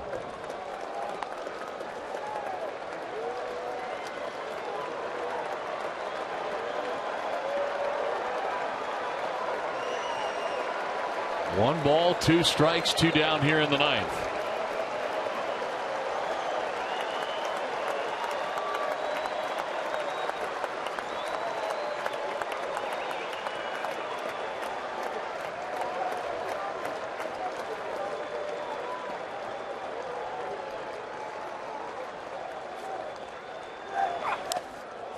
Two and two. Another good job by Hannigan. Another split-fingered fastball from Tazawa bouncing. The confidence you have to have when you catch or throw that pitch, especially with a man at third base.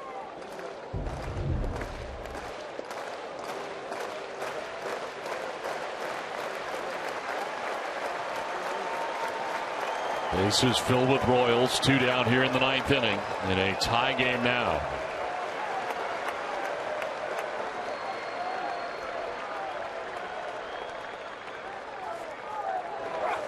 Moustakas grounds it foul.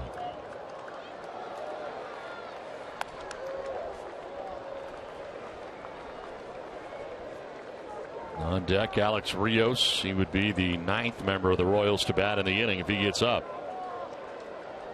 And a long inning for Tazawa, and there is action now in the pen. Robbie Ross Jr.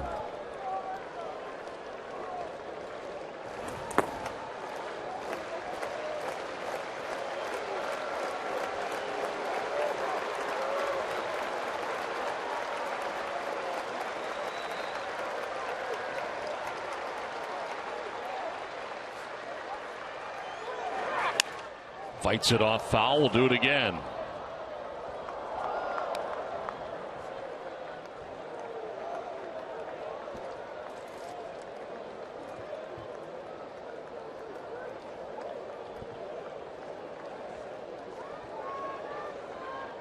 Kane at third, Hosmer at second, Morales at first.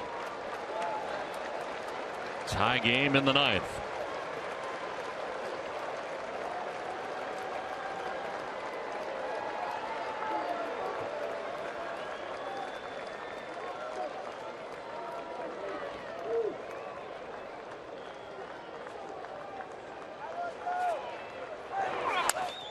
Fouled back, still 2 and 2.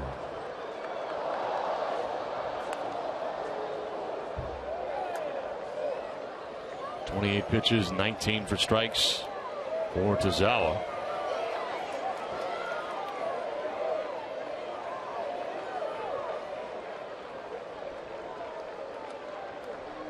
Royals tie the game with 2 outs here in the 9th inning.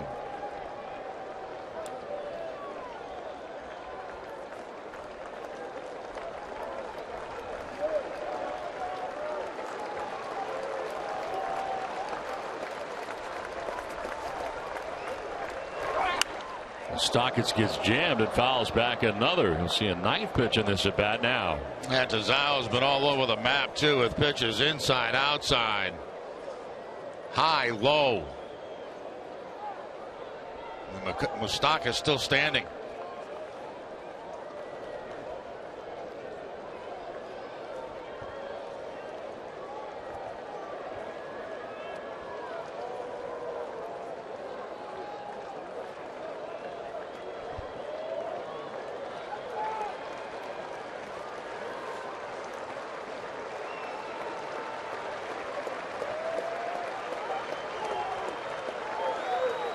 Two pitch. Moustakas grounds it foul. Tazawa keeps trying to put him away, but Moustakas keeps fouling pitches off. Tried to put him away that time with a split-fingered fastball, and Moustakas again able to foul that pitch off. There's a splitter moving down, and Moustakas hitting on top of it, pulling it foul, and he will see another pitch.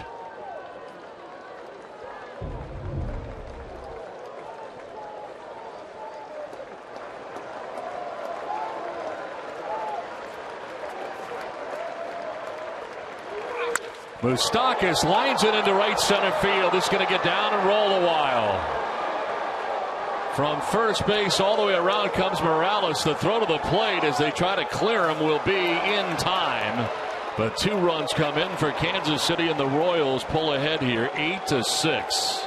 Moustakas in an incredible at bat ends up driving in 2 runs.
Two-run double to right center field that gives Kansas City an 8-6 lead as they score 4 times in the 9th.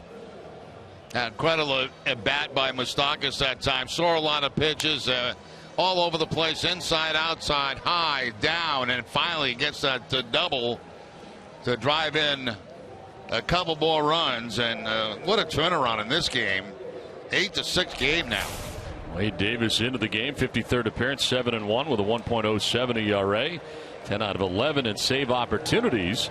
57 strikeouts to 15 walks. Opponent sitting at 162 against Davis. So Chris Young is now the pitcher of record who got the final out of the 8th inning. Jackie Bradley Jr. leads it off here in the bottom of the 9th. There is strike 1.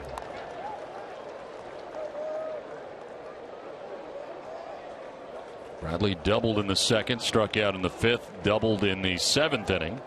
Driven in 2 runs today as he grounds 1 foul.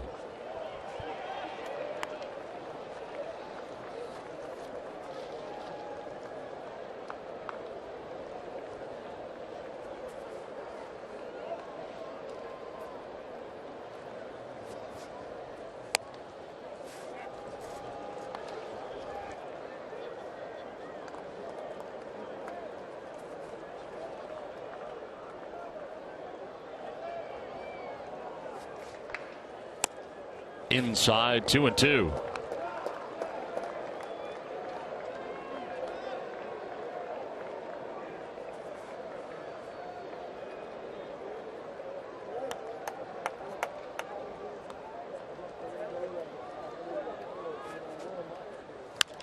Bradley with a liner into left field for a base hit. Good inside out swing there. That's the 3rd hit of the day for Bradley. He's had a very nice afternoon. Offensively, defensively, 2 doubles, 2 RBIs, and now the base hit to the opposite field. A breaking ball from Davis.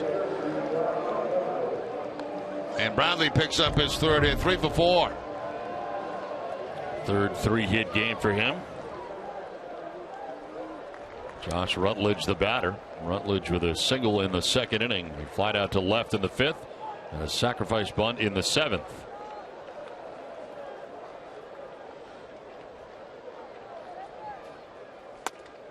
In there for strike 1.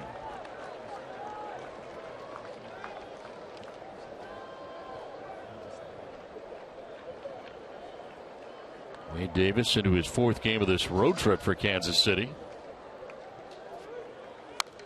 Foul back, 0-2.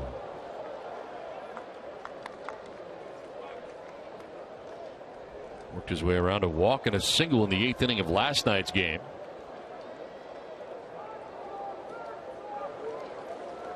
I've been holding lefties to a 160 average prior to that base hit by Bradley to begin things here in the 9th. 0-2 pitch.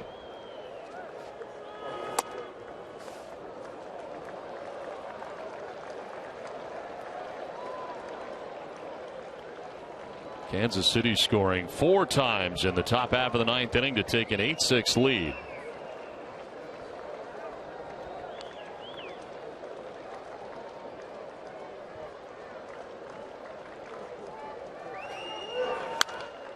Foul back at 96 miles an hour is what Davis is operating at right now. Yeah, he's got that fastball at 96, a cutter at about 91. Here's the last pitch here, and a pretty good job by Rutledge to foul it off because that ball's going to be called strike 3.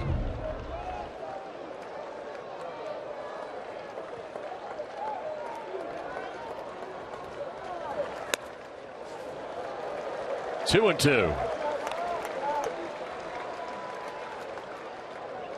Top of the order, Mookie Betts waiting on deck.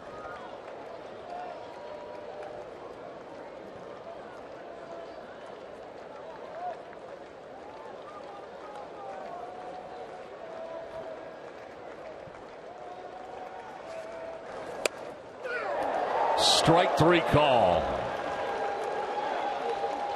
So Rutledge, the first out of the 9th inning. Yeah, back to the inside corner and down for Davis. A good pitch right there, and Rutledge just watches it go by for strike 3.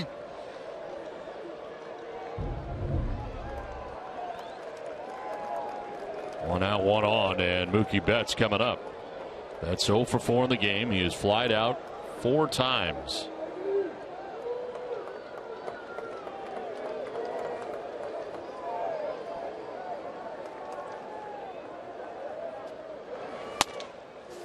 Strike 1.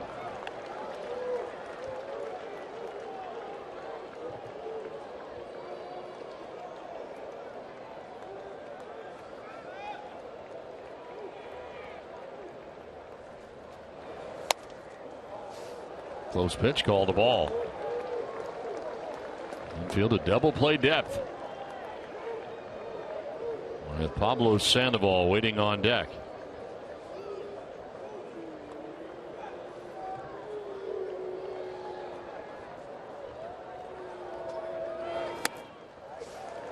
Ball 2, 2-1.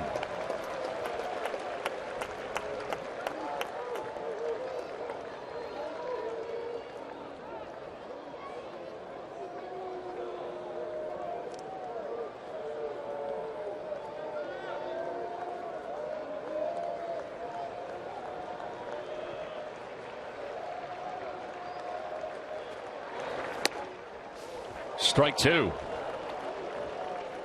Most of the pitches have been down here from Davis.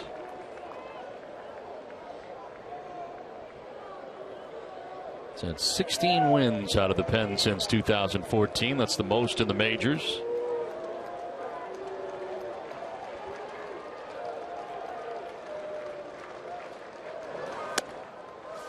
Full count now.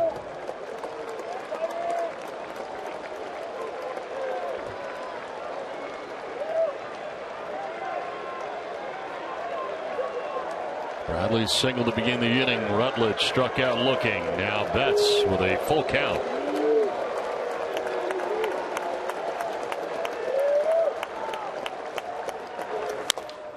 In the air to shallow right. Late break from Rios, but he has time to recover as he makes the catch for the second out of the ninth inning. So 2 down, and that'll bring up Pablo Sandoval.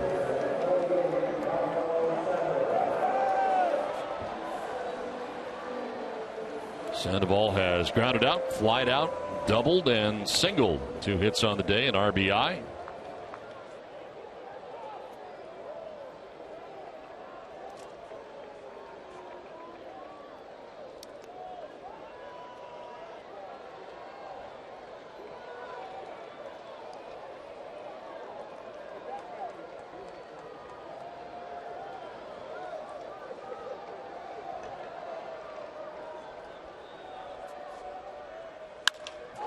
To center at Lorenzo Cain, who makes the catch to end the ball game.